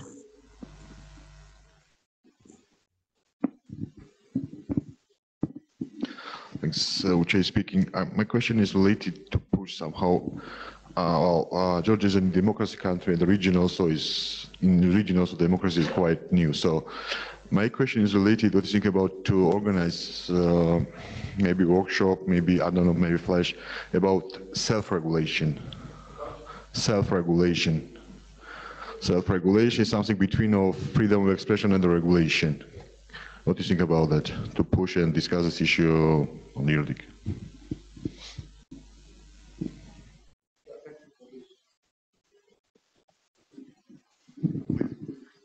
Yeah, thank you for the idea. That's perhaps we can then take a look at it and try to. I'll talk to you about that later. Yes. So sorry, can you hear me? This is Christina from Ethno. Just a question on the copyright session. Is that more about prosumers or consumers producing their own goods and the copyright for that? Because ETNO is quite engaged right now in the discussion of the revision of the copyright directive in the EU, especially when it comes to ancillary copyright, but also the value gap. And I know this is a topic which we think will definitely define copyright in the next year. So if there's a possibility to merge, we would also be interesting to discuss those issues. I think that some of these proposals were very much about this. Hi, Livia from Switzerland. It's not really a question, it's rather a comment on the plenary session on remedies to the social media ills. I think that's a very important topic, and I just wanted to add the thought that perhaps there are also overlappings with literacy, because I think one remedy would be literacy, particular critical digital literacy. So perhaps, one can also look at the overlappings there and perhaps fed into this plenary session also the other discussions on literacy. Absolutely. Of course, media literature, that's one of the remedies, really, one of the basic remedies.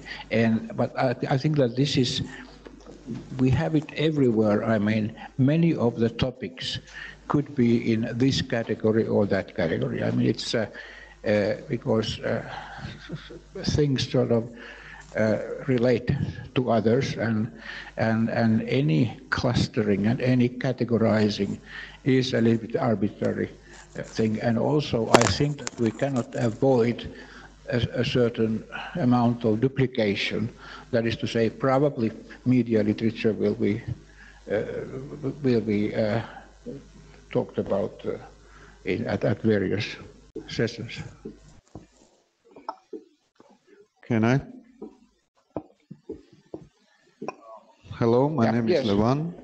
I'm from Georgia, Georgian ISOC chapter board member. My question is about connectivity of two clusters like media and content and human rights, because we have the right to be forgotten and rights in the internet. So these are very interconnected issues, especially in Georgia, because it's a topic of access to information, online data protection, and freedom of expression. So how you see these two topics are not, should be in different clusters, or maybe we can unite it in this regarding media content issues as well? Well, I would say the same as I just said the previous question. That is to say that it's these things we deal with are so interrelated and interconnected that it's practically impossible to avoid a certain overlapping and certain duplication. But I don't think that it's a bad thing, because not every participant goes to every session, and so that these get covered. For instance, this the nexus between human rights and the media gets covered in several sessions. Okay, thank you. Yeah, Jacob.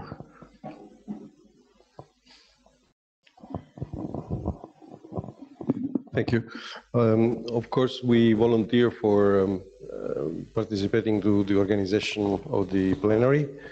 By the way, SM usually is the abbreviation for sadomaso in psychological books. Is an express. You did on purpose? Okay, that's good. It's good to know. It is a bit of that, or isn't it? Yeah. This is what I thought. About the copyright, because it's in date zero, I think that could be interesting, and when we will come back to the date zero, would be useful to discuss there, that we create a bridge with the EuroDIG meeting, because, but we can discuss better later. I've seen that there are a lot of wrong ideas about the copyright in the youth. It was very clearly emerged during last year's session, and I think that will be good if we have this proximity that at a certain point we create a bridge between the two things. Yes. Maybe I can just add to what Giacomo just said. We put the copyright on purpose into the day zero because last year we had two youth tracks. One was EuroDIG and the other one was the Copy Fighters, which was a program supported by the Council of Europe and organized by the Young Pirates. And this project is finished by now, but we thought it might be a good idea if they continue from this project to presenting kind of results. I know they are in the process of forming a kind of steering committee in order to bring this project forward, and we thought we might give them some more space than in the normal program, maybe to meet with their steering committee and then submit the results from the Copy Fighter project, which was part of our youth pre-events last year, to transform it to this year's EuroDIG. So that's the reason why they at the moment are placed on day zero, but also this is subject to discussion if they will remain there or not. Yeah, Giacomo, you're right, they are not in parallel. The EuroDIG is on 2 days before and they are on day zero, so they can be made easily track on the EuroDIG program. That was the idea behind. Sorry if I expressed myself wrong. Thank you, Sandra. Just a quick reference to the remark that I made earlier in the human rights section. Of course, the issue of media content control, social media, fake news, quality of media, of journalism, and so on. There's an overlap here, so I don't know to what extent what is planned and in which part of the cluster, but of course that may also fit in here. Thank you.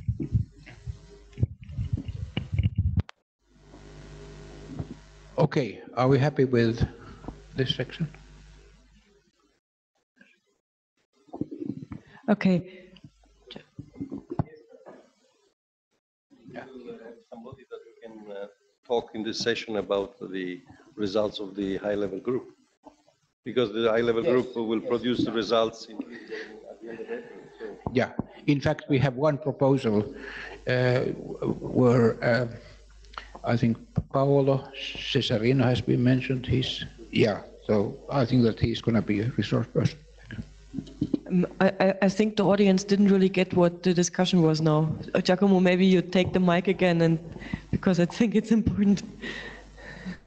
No, I was just saying, remembering to Yurio, because he's leading this process, that because we will be 1 month after the conclusion of the high-level group of the European Union on fake news, that is expected to produce recommendation for the Commission to be implemented.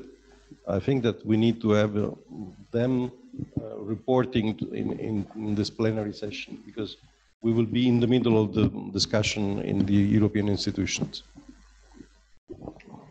Okay, I think we are done with media. Thank you, Uriyo, very much. Uriyo is with us for the whole day, so when the discussion comes back to media, he can answer on this. So the next is, and I think even the last, right? No, not the last, sorry, Marit. The next is Chris Buckridge from RIPE NCC. He is always looking at the category technical and operational issues. Chris, you have the floor. Okay, thank you, Sandra. Yeah, the technical and operational issues, we had around 20 submissions this year, which is, I think, a few more than previous years.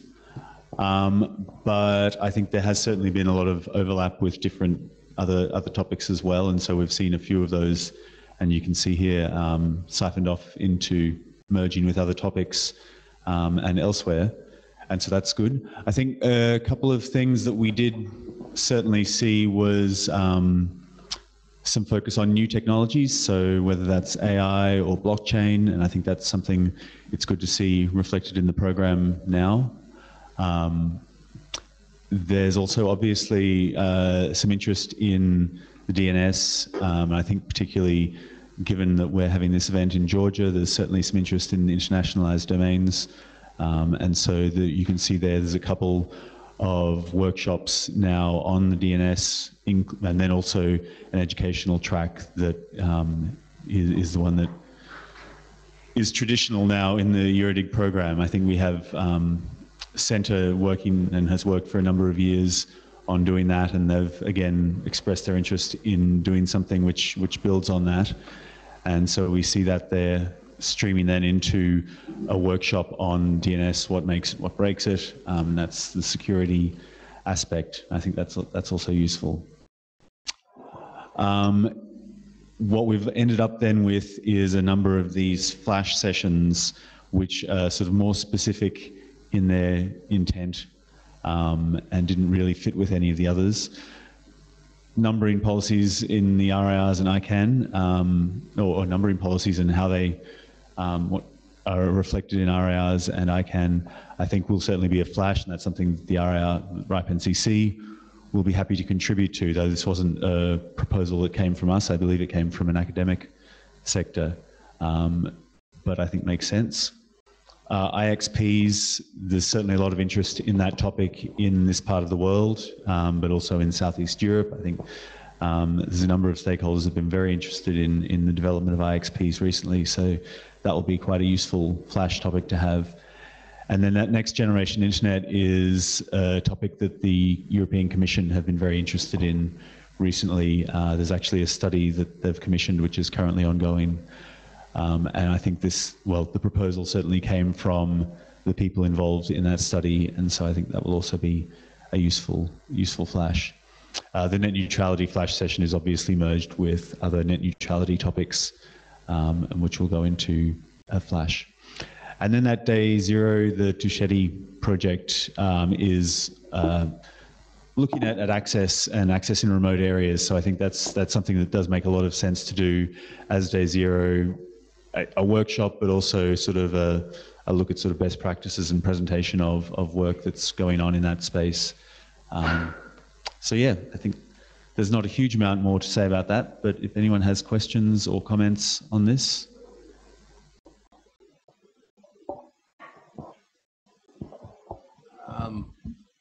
ICANN submitted sorry, it's Adam again, ICANN submitted a proposal on IDNs and universal acceptance, which is 203, which isn't listed. Oh.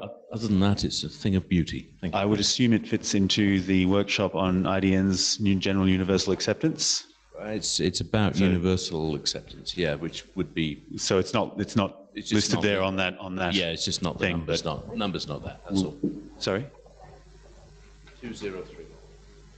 We can safely assume that it's assumed to be in there, and I guess Sandra's taking a note of that.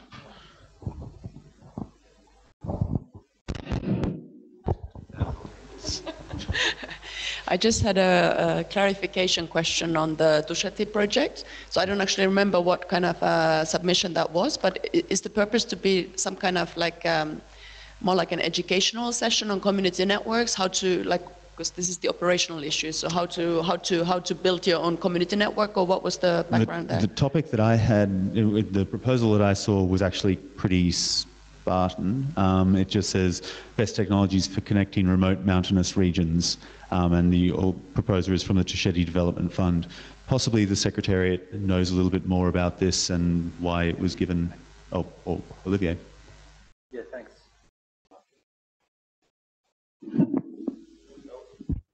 No, I don't want to use this one. I want to use this one. Yeah, thanks, Sergio. Sorry, Olivier Crépin-Leblanc speaking. Yeah, it mentions the exhibition. So during the last IGF, there was an exhibition with all of the pictures and so on from the Tuchetti project, and I believe that that will be made available. The discussion or the presentation of the Tuchetti project will actually be in a flash session on the first day of EuroDIG, just before we have the discussion about community networks. So there's going to be another session on the Tuchetti project, as far as I understand, if that's correct. Sandra? Yeah, because that was my understanding too, that it would be on the first day, a little presentation, and also the exhibition, to my understanding, if we would do it, it would be something that would be ideally during the whole event, maybe at the lobby of the hotel or something like that, rather than just on... Correct, yeah. Absolutely, I can confirm that's the plan.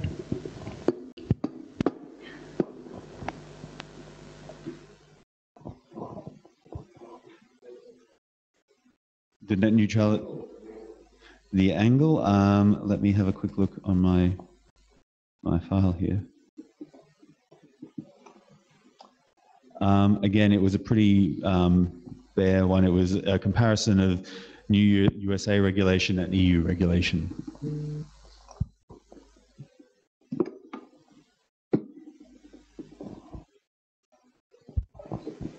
There were two other net neutrality proposals under economic and innovation, which will be the next one. So they will be, so they are all merged together, I think. But they were very basic in the other section, just net neutrality, impact of EU net neutrality regulation. That was the angle, because the policy debate, I suppose, in Europe is done. I don't know. I think it was Flash also under economic and innovation. Maybe we can discuss it.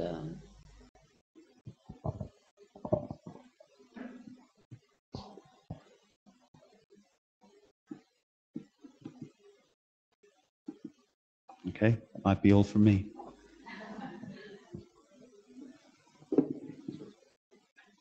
Any other questions or comments on this category? I was just looking for the proposal Adam mentioned. This proposal is not in the EuroDIG agenda because it was particularly mentioned for the SIDDIG program and not for the EuroDIG program, but I think as we are in a region where IDN plays a role, I think it makes sense to include that here too. Adam is not in the room yet, but Ucha?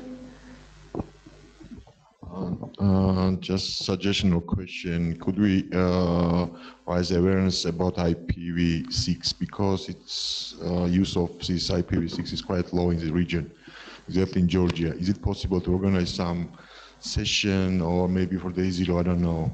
But it will be very important, economics and all issues related with IPv6. So there was a proposal that came in regarding IPv6, but it was only for the SIDDIG event. As I say, RIPE NCC wasn't involved in the proposal regarding numbering policies at RIR and ICANN, but we will certainly take part in developing that into a useful Flash, and we'll certainly talk about IPv6 in that. In terms of what you were saying, Sandra, about and Adam's comment about the proposal which was only put in for SIDDIG, I think the only difference it would make is that I can be part of the organising team for that workshop, and I assume they will be. So.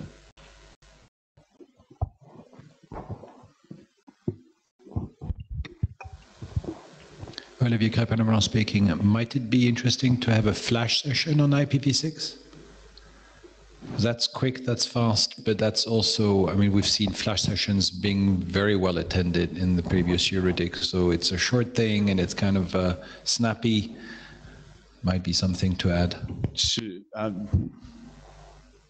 Again, the proposal that's there for that session on RIR and ICANN numbering policies, that what you see there is essentially what was received. So there's not a lot of definition as to what it would be about.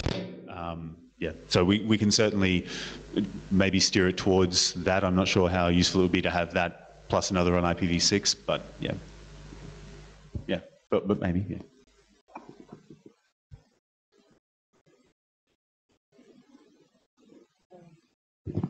I have a question from Mark Havel. He's asking, did Chris say there will be an update on ICANN policy discussion on the next opportunity for new GTLDs? I think this is not what you said. No, right? I don't think that was, that wasn't certainly something that came in from as one of our proposals to me, I don't think, but although I could be wrong about that. But I presume it would also have been included into the DNS discussion there. Yeah. We do have a session on, when we look at the program later on IDN and all these things. So maybe I can include this also in the traditional flash session that they are proposing, organizing. So yeah, it is merged into currently the GLD's Universal 138.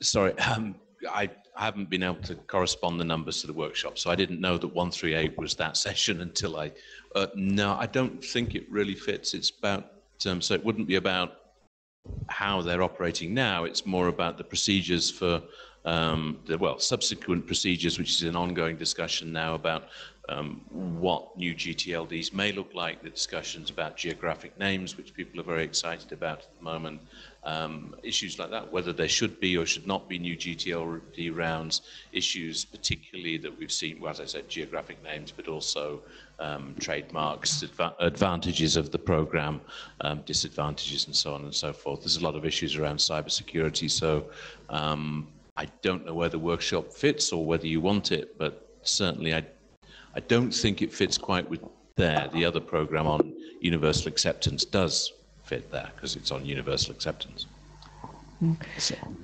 Usually in the program ICANN has a slot and a flash session, and I think it's finally up to you how you're going to using it, and if there is a demand to get an update on the next round of new GTLDs, then we will probably find out about this. Yeah, I would just agree. I think if it's not going to fit into one of the workshop sessions that are already there in this thing, then I think a flash would be the most appropriate session because it is pretty specific ICANN related stuff. I don't think it sort of makes sense as a larger session in that context.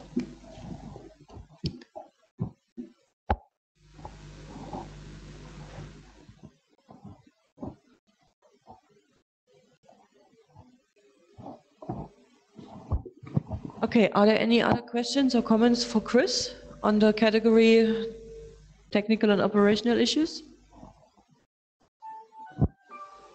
No. If this is not the case, then I hand over to Marit directly. Marit is from ISOC, and ISOC, Frederick Donk and Marit together were looking at the category innovation and economic issues, and this was the category with the most proposals this year.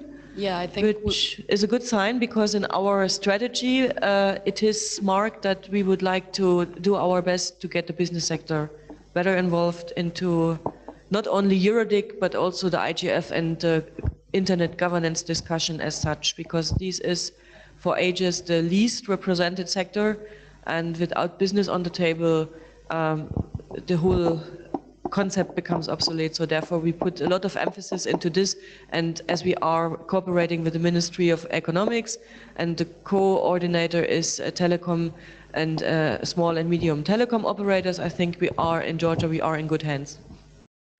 Marit, the floor is yours. Thank you, thank you. So I think all in all there were 42 proposals, which was, as Sandra said, the largest category.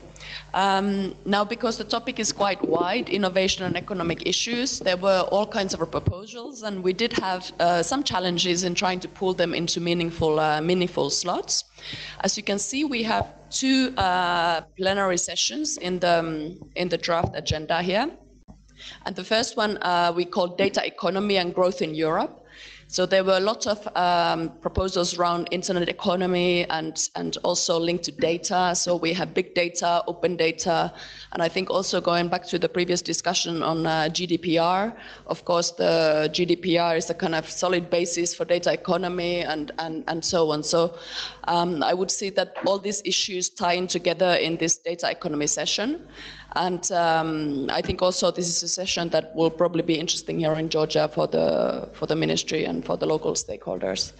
The second plenary and the topic that had a lot of proposals was blockchain and cryptocurrencies, which of course, as we know, is a very hot topic at the moment. Also from last year's experience in Tallinn, the blockchain educational session was very, very successful, totally overbooked. So it's not a surprise. And this plenary in the agenda, as you will see, was put as the last plenary. So we hope that this would, of course, attract a lot of curious people. Then we had a couple of workshops, so IoT security, and we decided that there was also many proposals on artificial intelligence, so that this would be a kind of sequence as artificial intelligence builds up on largely, well, not largely, but is linked to IoT rather closely. And IoT, although it says on this slide IoT security, it wouldn't only be about IoT security, it would be really looking at the IoT opportunity, if you like, as a kind of holistic thing. So IoT as a kind of economic opportunity, but also then looking at the privacy and security implications that are of course interlinked. We also said that in the artificial intelligence, that's closely linked to human rights as, of course, the ethics part and also liability. These are the two things that haven't yet been solved in the artificial intelligence discussion. So Farsi will be then working with us on this session. Then we had another workshop on what we called, and this is simply a working title, so digitizing European industries and citizen services.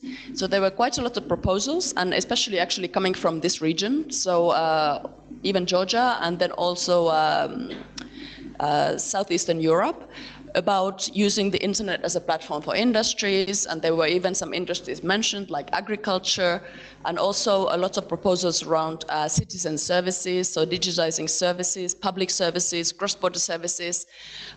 So it's a bit of a mixed bag, but it might be an interesting discussion for this region to have, as there was a lot of interest. So we will leave it to the organization team, I suppose, to fine-tune the topic and find the right angle for the discussion. I see that we also have the educational track still on blockchain, so I think it's worth the effort as there is probably, as a topic, is still a new topic. And then we had several kind of standalone topics that have been here put under the flash sessions. And here we have the net neutrality that we already discussed on the last cluster. We had a few proposals on green digital environment, which was something that already featured on the agenda last year in Tallinn. Then we had a couple of proposals that we weren't quite sure about the exact scope. So digital labor and platform corporatism, and then this Picasso project. So I think we'll have to go back to the project submitters to see a bit how they can fit in, or whether they should be merged into some of the other workshops. And finally, there's the app economy, which I think also Edno submitted on that, which is a great thing. So that would be another flash. So I think that's my initial notes. I don't know if you have any questions. Levan, please.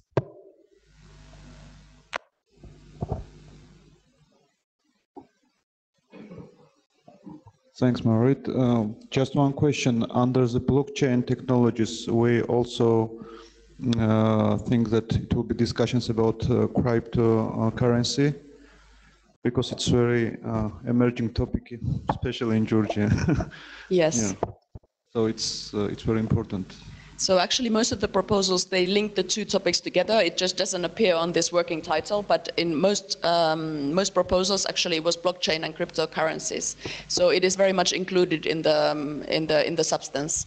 And I think it's up to the org team then to find the right balance and the fine-tune the topic.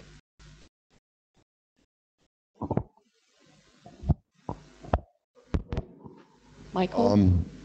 I have a suggestion rather than a question. I can see that day 0 is blank still. And my suggestion would be to bring people during the day 0 to this location to give the SMEs, which are located here, in the opportunity to show their projects and things. Could this be a good idea? Question to you, Michael. Do you think to give them a session slot so that they can discuss among each other, or rather give them the opportunity to present and... No, drive them here by bus and show them the location and give the small and medium industry people here the idea to discuss with those people who are interested. I take note of that, to include SMEs in day zero. I think that's a good idea. You will see later when we look at the program that we have also a newcomers track, so maybe we can interlink that because many SMEs will be apparently newcomers to EuroDIG. There is over there, and then also Olivier raised his hand, right? I'm sorry, I don't know your name. So we have a request. I'm a clear representative of one of the telecom operators of Georgia, which is in a transformation process from telecom to digital company. So we have a little request, if it's possible, to have a subtopic regarding cross-border data flows, because we are also a member of a big international group, and this is very important for us to edit this topic for in data economy. Was it international data laws, you said? Data flow. Data flow, yes. So I think that really probably fits best to the plenary session. I don't know how much detail, the plenary will go into, but of course within the European Union they have the data rules, and I think it's an interesting angle actually, because Georgia is outside the European Union, to see then how we can make sure that the surrounding neighborhood regions are well integrated into the data economy, in the European data economy. So I would see it fitting in there. And it would be, I think, interesting to have of course, we would have a Georgian speaker, ideally in that session, who could bring up these perspectives.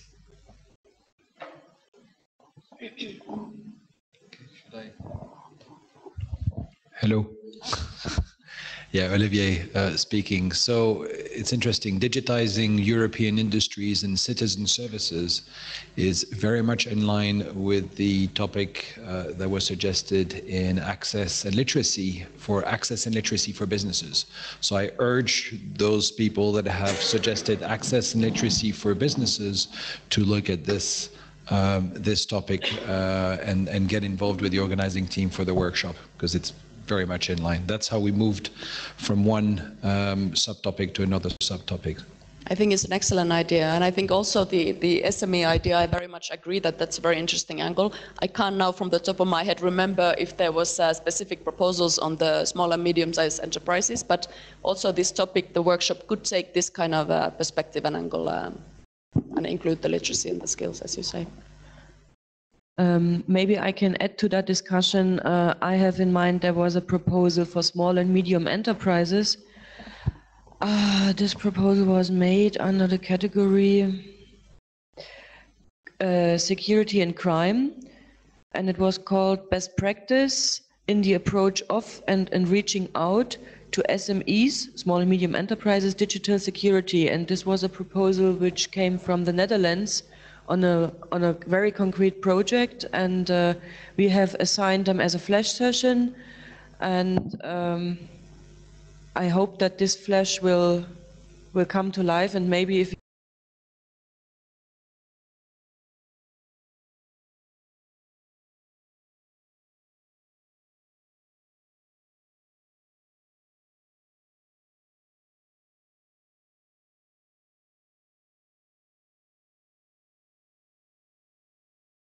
okay.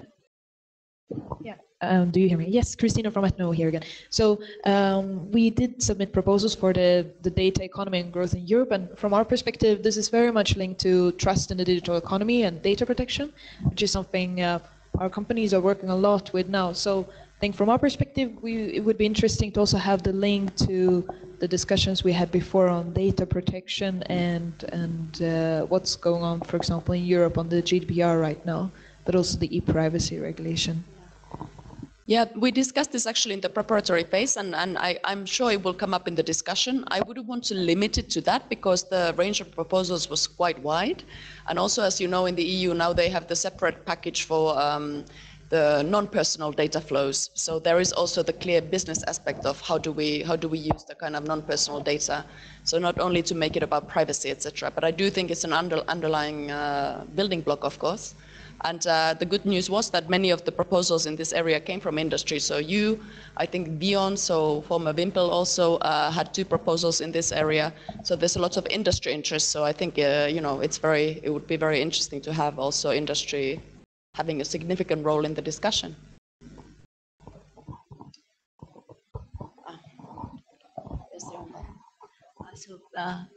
It's not a question, it's maybe more suggestion. My name is Natalia. I come from the e-government agency of Georgia, and I think that it would be relevant here if we can speak a Georgian case about digitalization of services and citizen centricity of e-government services.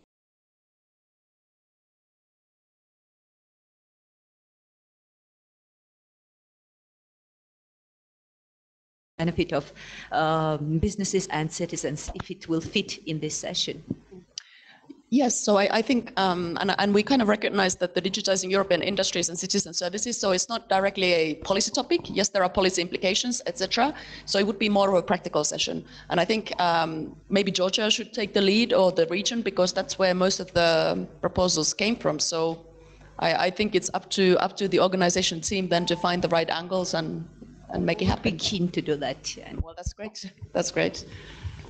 And again, actually, it's very good that you remind us again, this is Georgia, so we need that geographical element, that diversity element. And so, of course, when we mention Europe, we always mention Europe and have to make that comparison with what's going on in Georgia. I think it's a real opportunity for us.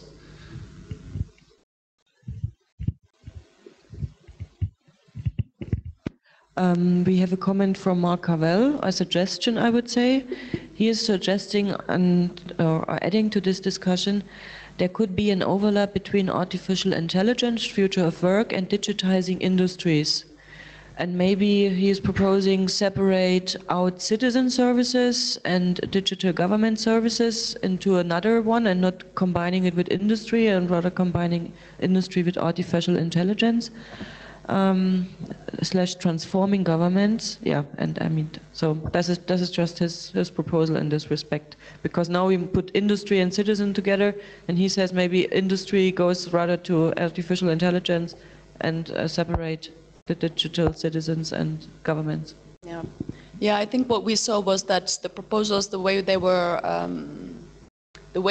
kind of written, it was more about using the internet as a platform for services, whether it's in the area of industry or citizen services vis-a-vis government.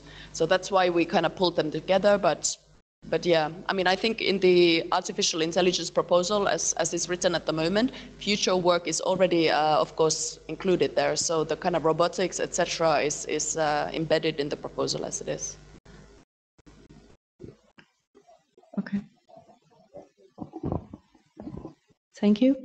I'm representing Youth and Environment Europe. I'm from Georgia. My name is Katie. And maybe I have a really basic questions, but what I don't understand from here, there is a flash session. I don't know what it means, how it organized. And another thing I see, there is a EuroDIG before the EuroDIG, and is this somehow connected with youth? Because we propose this topic about greener digital environment, which is here, and I'm super glad. But how young people can participate here, and is this somehow connected? Because I have a feeling that EuroDIG is before, and am I saying correctly if I'm explaining clearly how young people can participate in this session, and how youth voice can be represented here? Thank you. Yes, you are absolutely right. EuroDIG is before the EuroDIG, but it's not separated in a way that there is a cut, but we want to bring in the young people into the EuroDIG. And as I understood, you made that proposal about shaping greener digital environment. Yes. So we contacted the submitters already, offering them a flash session, and the flash session, I will come to that later, it's also somehow explained on the website. The flash session is a 30-minute slot, very focused on one topic, and the submitter or those who are organizing the flash session are absolutely free to do whatever they want. So if you, for instance, invite a school class of Georgian people and talk with them about their experience, that's totally up to you. We are happy to bring you in contact with people who we know from our network that might have had an interest in greener environment. We had a workshop on that last year, so we are happy to collaborate with you. You can contact the Secretariat directly. Does it answer all your questions? Yes, thank you. Yeah, especially when it comes about European level and Georgian level, it should be really interesting to bring together young people from these stages, also with decision makers and stakeholders from business and etc. It will be really nice to discuss together. Thank you. Next is Olivier. Yeah, if I could just add, EuroDIG is, I think, comes from years of experience having been at so many IGFs, and I think it all started with having a youth session at IGF. And then several people noticed that the youth session was just filled with young people and few people with white hair. Well, there were only one or two maybe that were there, but there wasn't this mix between young people and everyone else. I went to several young people's session at the IGF and thought, wow, this is actually the most intelligent stuff I've learned here, and I've heard it's refreshing. Why the hell is this not going on in the main session? So we're really trying to push on these main sessions. Now, of course, yes, then you see EuroDIG and then EuroDIG, you might think, well, wait a minute, so does it mean when you're young you have to go to EuroDIG and then you don't qualify for EuroDIG? That's not at all what it's like. The whole thing about having EuroDIG before and actually having it back to back with EuroDIG is that youth and young people can meet together before the EuroDIG, develop ideas and thinking and so on, and gain confidence in being able to say, hey, you know what, there are other people here who think like me, so as to then be able to stand up during EuroDIG and engage in the dialogue. Often it's a bit intimidating when you go into a new place, you're young, you've got people who've been in the business for 20 years or something, and you think, my goodness, these are all experts, what can I contribute to this?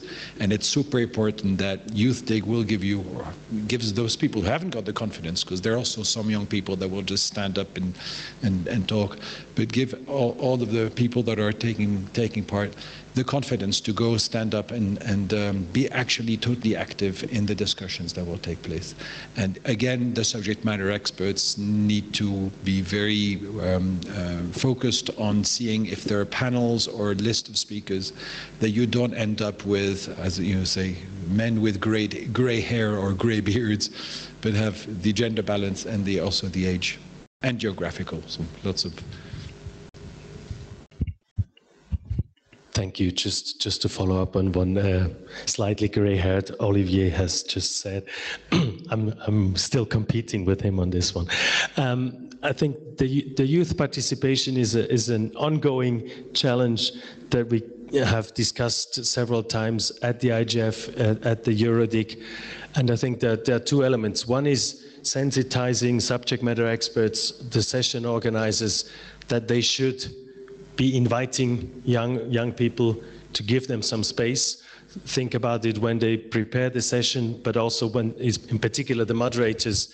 And the other thing is the, let's say, inviting or encouraging the young people, first of all, to be there. And actually, it worked best. Whatever we tried, so like having a youth person on the panel, having a youth person discussing whether youth is a stakeholder or not. This is also another endless discussion. There's some reasons in favor, some reasons against. In Belgrade, it worked best because there were just so many young people showing up, and they were not shy to speak.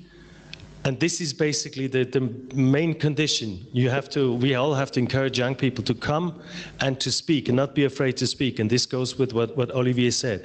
And of course, then the question is how we organize and support and communicate also to young people, maybe in a special way, that they realize this is something where they can actually make their voices heard and not just have to sit in the back and listen. And then again, how to sensitize the organizers to be inviting young people to speak. But the main point is we need to get the people in. Whether we have them officially on a panel or not is not really the point. The point is they need to be there and they need to know that we want them to make their voices heard. Thank you. Hello, I'm representing the Georgia's Innovation and Technology Agency. You have talked about the youth involvement in the activities, and how about the innovators and startups involvement? You touch a very tricky point. I was talking to Rusif Plamen during the IGF. He is organizing, or he's Bulgarian, and he's organizing the Webbit Foundation and the Webbit Forum. And he said to me, because we are trying to get these people involved, but we were never successful. I mean, it's even difficult to involve business, but the young startups, it's almost impossible. We had kind of success in Estonia, but not in a significant number. What he told me, he said, those people, they have no time and no interest to participate in governance discussion. And I said, but that's, and he agreed, that's a pity because it affects their business so much. And he said, you're right, but they have other things in their mind when starting a business, when creating ideas.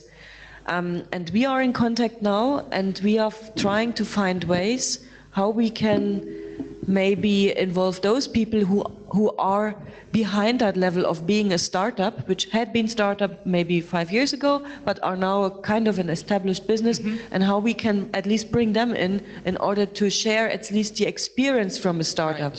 But he said it's almost impossible to engage startups per se to participate in something that is called internet governance. Maybe we might also change our outreach communication strategy and avoid these heavy words, which is not even easily understandable in all the languages, but to attract them is really a very hard thing to do. But you are really touching a point. Olivier, and then I would like to ask if there are any other questions, because looking at our time, I would rather close that. Are there any other questions after Olivier or comments? Olivier, then you have the floor. Yeah, thanks, Sandra. Yes, you're absolutely quite right. The startups are too busy working to make money. In the future, time is money. Make.money.fast. Maybe we should call EuroDIG that. But one point though, it's actually a question here, how many people here are coming from maybe other parts of this techno center? Because I think there are quite a few startups in the building. I wondered whether there was anyone from any of the startups here that have joined us. Oh, well, there you go. Ucha, go and knock on the doors. Tell them you can make.money.fast here, faster than remaining in the office. Okay, that's all. Thanks. Okay, so I have a question to you now. We are half an hour. Can I add something? So that's why I have this question. Can we involve our startups, I mean the Georgian startups and innovators in the activities, or we should wait for the decision? I don't know, the procedures from your side, and then... You are asking the wrong question now. How can we involve? But yes, you are running into open doors. Please get involved and let's talk individually how we best do it. Not only to involve that, but organize the panel or session for them. I think we are talking about it. Just not only the participation. I mean, to involve in the activities. So. Liana.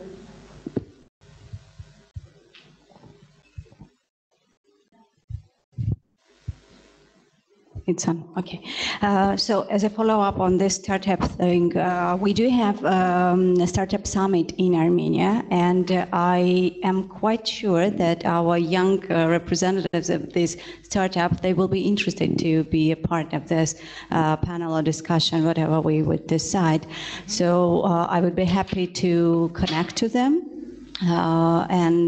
Since Tbilisi is very close to Armenia, and that wouldn't be a big issue for them as well to be a part of this. So. Very good. I think we can just meet each other in a corner and discuss this, and inviting Liana and all the ones who are interested in it. And even Michael with the proposal on day zero, maybe we can do something around that. I think that's... Okay, I have a question to you now. We are half an hour late. We started half an hour late, but the plan was to go through the draft program before lunch break. But I have the feeling energy in this room is going down. So would you like to see the draft program now? Would you like to have a look at it now, or would you prefer to do that after lunch? Who is in favor of doing it now? Please raise your hand. May I quickly jump in? I think the idea was probably that you see it first, then you have some time to think about it over lunch. So why don't we make a 5 minutes, very quick presentation, not taking too much time, but that we have something to think about and to discuss during lunch nevertheless, if that's feasible. Okay. If everyone is okay with that proposal, I will do a quick run through the draft program. We will start with day 0. As said already, 2 days we have the EuroDIG. EuroDIG includes, by the way, a cooking school, and I'm in contact with our Georgian friends to identify a place where we can do a cooking school. That's just a great team building, just as a side note. We have some proposals already from the COFA proposals, which will go into the EuroDIG, but of course this program is not yet shaped. I mentioned already the copy fighters. Hopefully we will get them and make a bigger event, or at least that's a bigger slot reserved at the moment for the copyright people. Then from the category access, we have the silver service.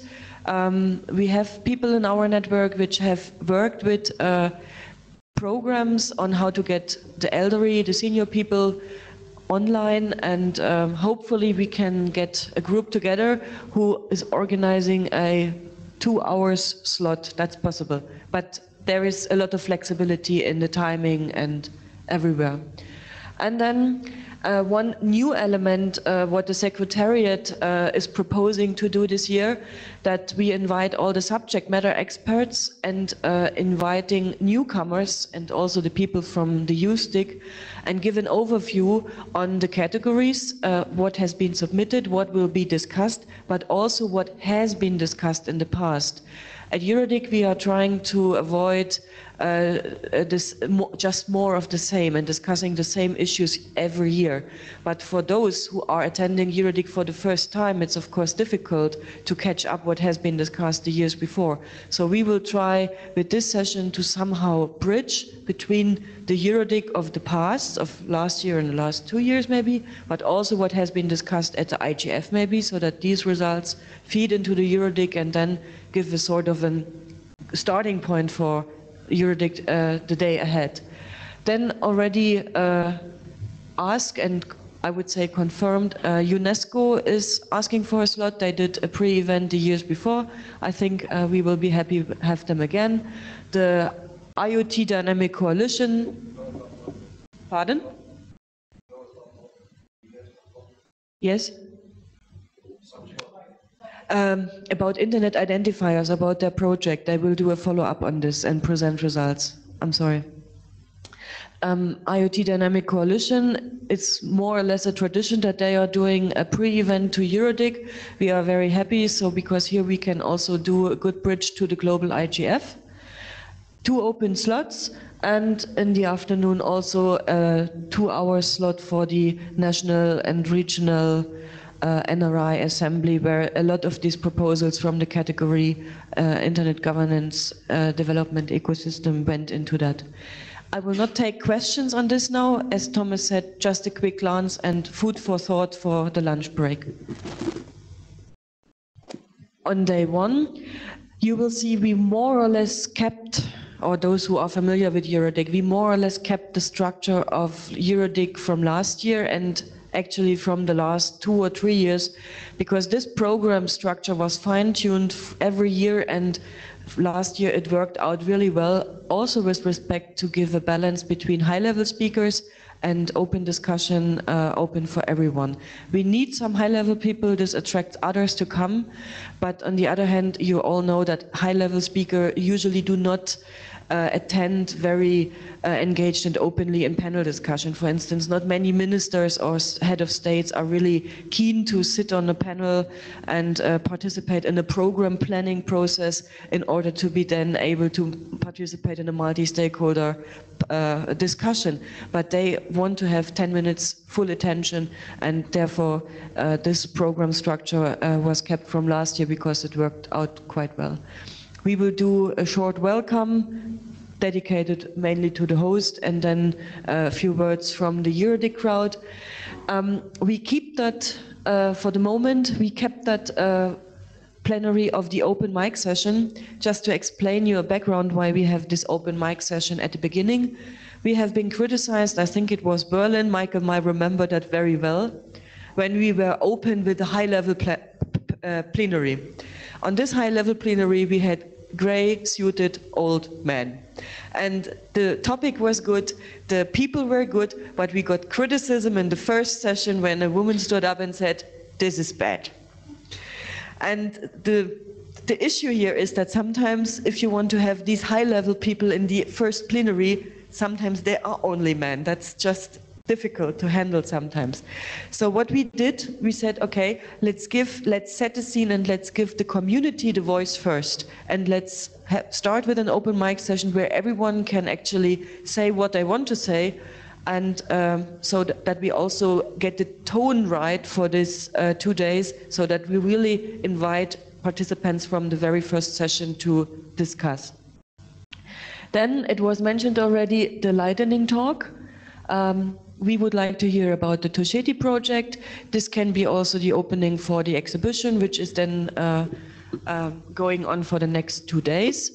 And after the Tusheti project, we thought it's good to discuss access in the community, what Olivier in his category mentioned already, but really based on how to connect people and make that Tusheti project kind of a model case, and then see what else has been or what else is going on in Europe and how can we learn from each other.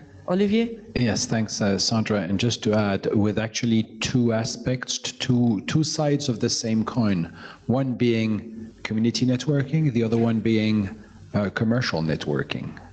The two are complementary, and there would be really interesting discussion on this. We expect that during this plenary we will have a lot of Georgian participation, because here I really think, and also therefore it's on purpose on day one, I really think here we are in the right country to talk about these issues.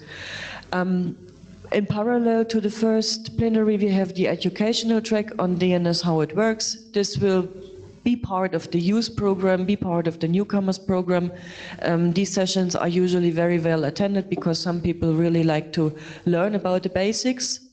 And then after a lunch break, where we, depending on the venue, might have also a speaker's corner where everyone who is not yet in the program or not in the program by May might still have an opportunity to say, hello, I have something to say, and here's your audience. So this is a proposal. We will see if we get that into the program once we are closer to the date. And then we have parallel workshops. At the moment, according to the venue, we have 4 parallel workshops and then flash sessions. Flash sessions, I said already, flexible format, 30 minutes. They don't even need a room. They can be in an open space so that everyone can just pass by, similar to a speaker's corner. So this is something, once we have decided final decision on the venue, we will know how we handle this. As a follow-up from this educational track, people, once they learned about the DNS, how it works, they can go DNS, what makes it and what breaks it.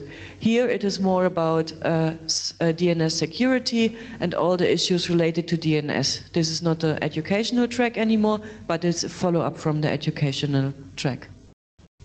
Then we have workshop 2 on human rights, online privacy, old problems, emerging solution. There were quite a lot of proposals submitted under this, and as Farzaneh said, we are not discussing, yes, it exists, we want to discuss what are the solutions, more solution-oriented.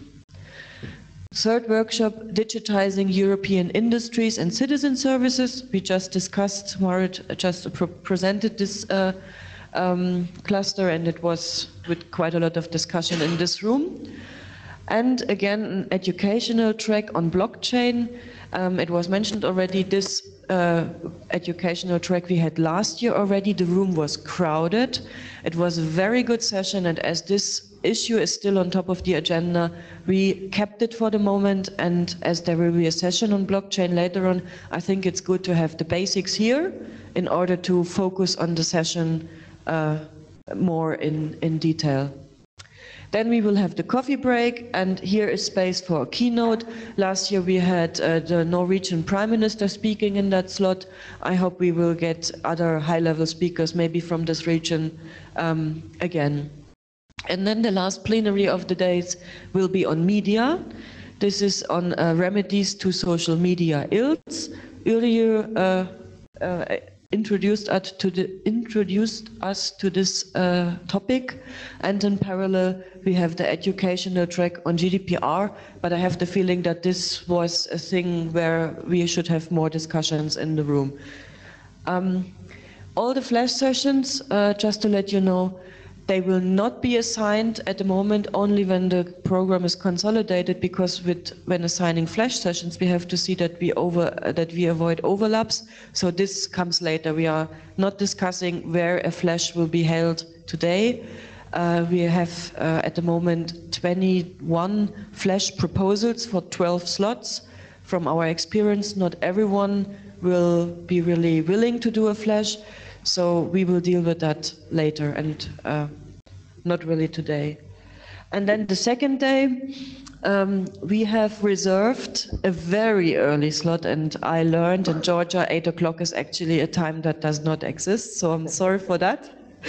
But this comes from our experience that in 2013, you might remember with the Snowden's revelations, a topic came up 2 weeks before EuroDIG, and it was obviously not in the agenda.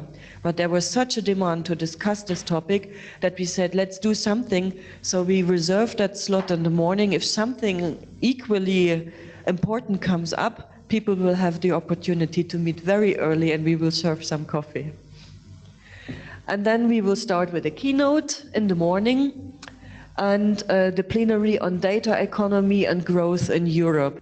Here we do expect some high-level participants, for the keynote, of course, and also for the plenary. And with this, we would also like to give our dedication to the overwhelming number of proposals in this category, innovation. After this, we have a coffee break, and then we go through the day with before lunch and after lunch with parallel sessions. Here we have this mixed workshop where we have both aspects, IoT economy, opportunities and security challenges. This will focus very much on trust, but also on the opportunities IoT might bring. Then we have workshop 5, TLDs, IDNs, general universal acceptance. A workshop on human rights, surveillance laws and governments versus internet rights, and platform and data neutrality, access to content. Lunch break. During the lunch break, as EuroDIG is an association that requires one time a year and General Assembly, we will do that here.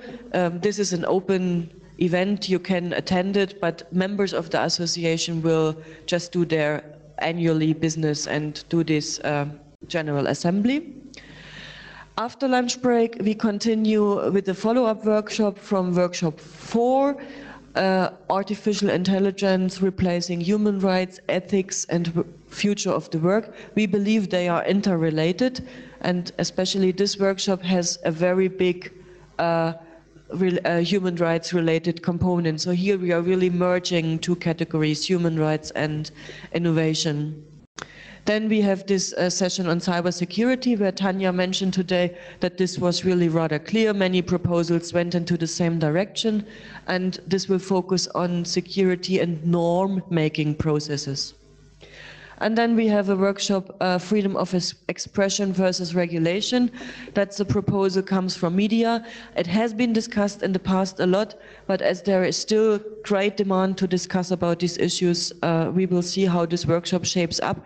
But the proposals have been, as Uri said us during the call, kind of more of the same, but because also in this region might have a special attention, we put it into the program.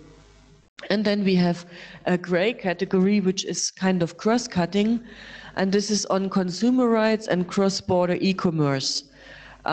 This is also a session where many proposals from different categories came together, and we will see how this shapes up.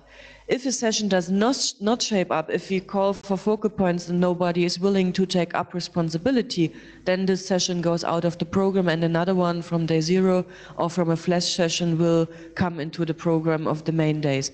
This happened in the past, and in order to be sure that we can deliver a session that is in the program, we have to make sure that we find an org team and a focal point. And if this is not the case, then it goes out. The secretariat or subject matter experts are not organizing any session. Then a coffee break and another keynote. Last year, this slot was taken by Göran Marby, the CEO of ICANN. And then the last plenary will be about blockchain type technologies. This will include blockchain and digital currency, but we called on purpose blockchain type technologies because we want to look at it a little bit broader than only currencies and all these things. And then we will do the wrap-up. The wrap-up, here we can experiment a little bit. During our EuroDIG retreat, it was proposed that during the wrap-up we are looking a little bit further how EuroDIG should evolve and develop. This is one way to go. There might be others. This is up to discussion. And with this I finish, and I think lunch is served outside. And you can, of course, click through that presentation on this computer if you want to have a look at the program, but it's also online.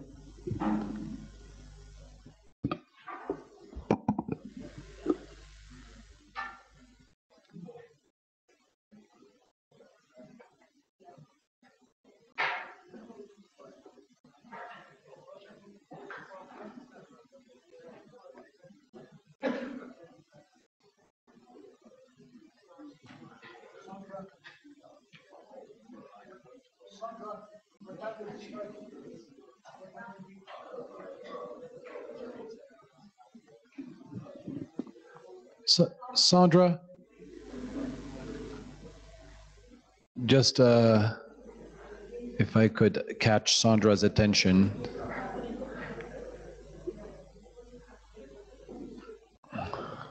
So we are breaking for the break now, lunch break. At what time are we meeting again, please? Because everyone's leaving and... Half past 1. 1:30. So we're effectively looking at in 45 minutes time. So the lunch break will be 45 minutes for those people joining us remotely. So we'll be away. At the moment, it's local time 1:45, and we will meet again in 45 minutes at 1:30. Thank you for joining us.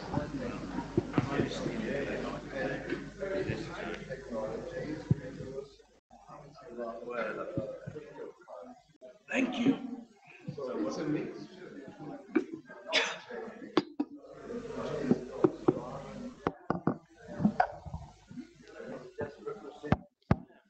I've just been there like 10 minutes ago. Oh, you speak to... Oh, Show is good when you have to do a phone call. You have been out of the room and I was mentioning your proposal you were missing.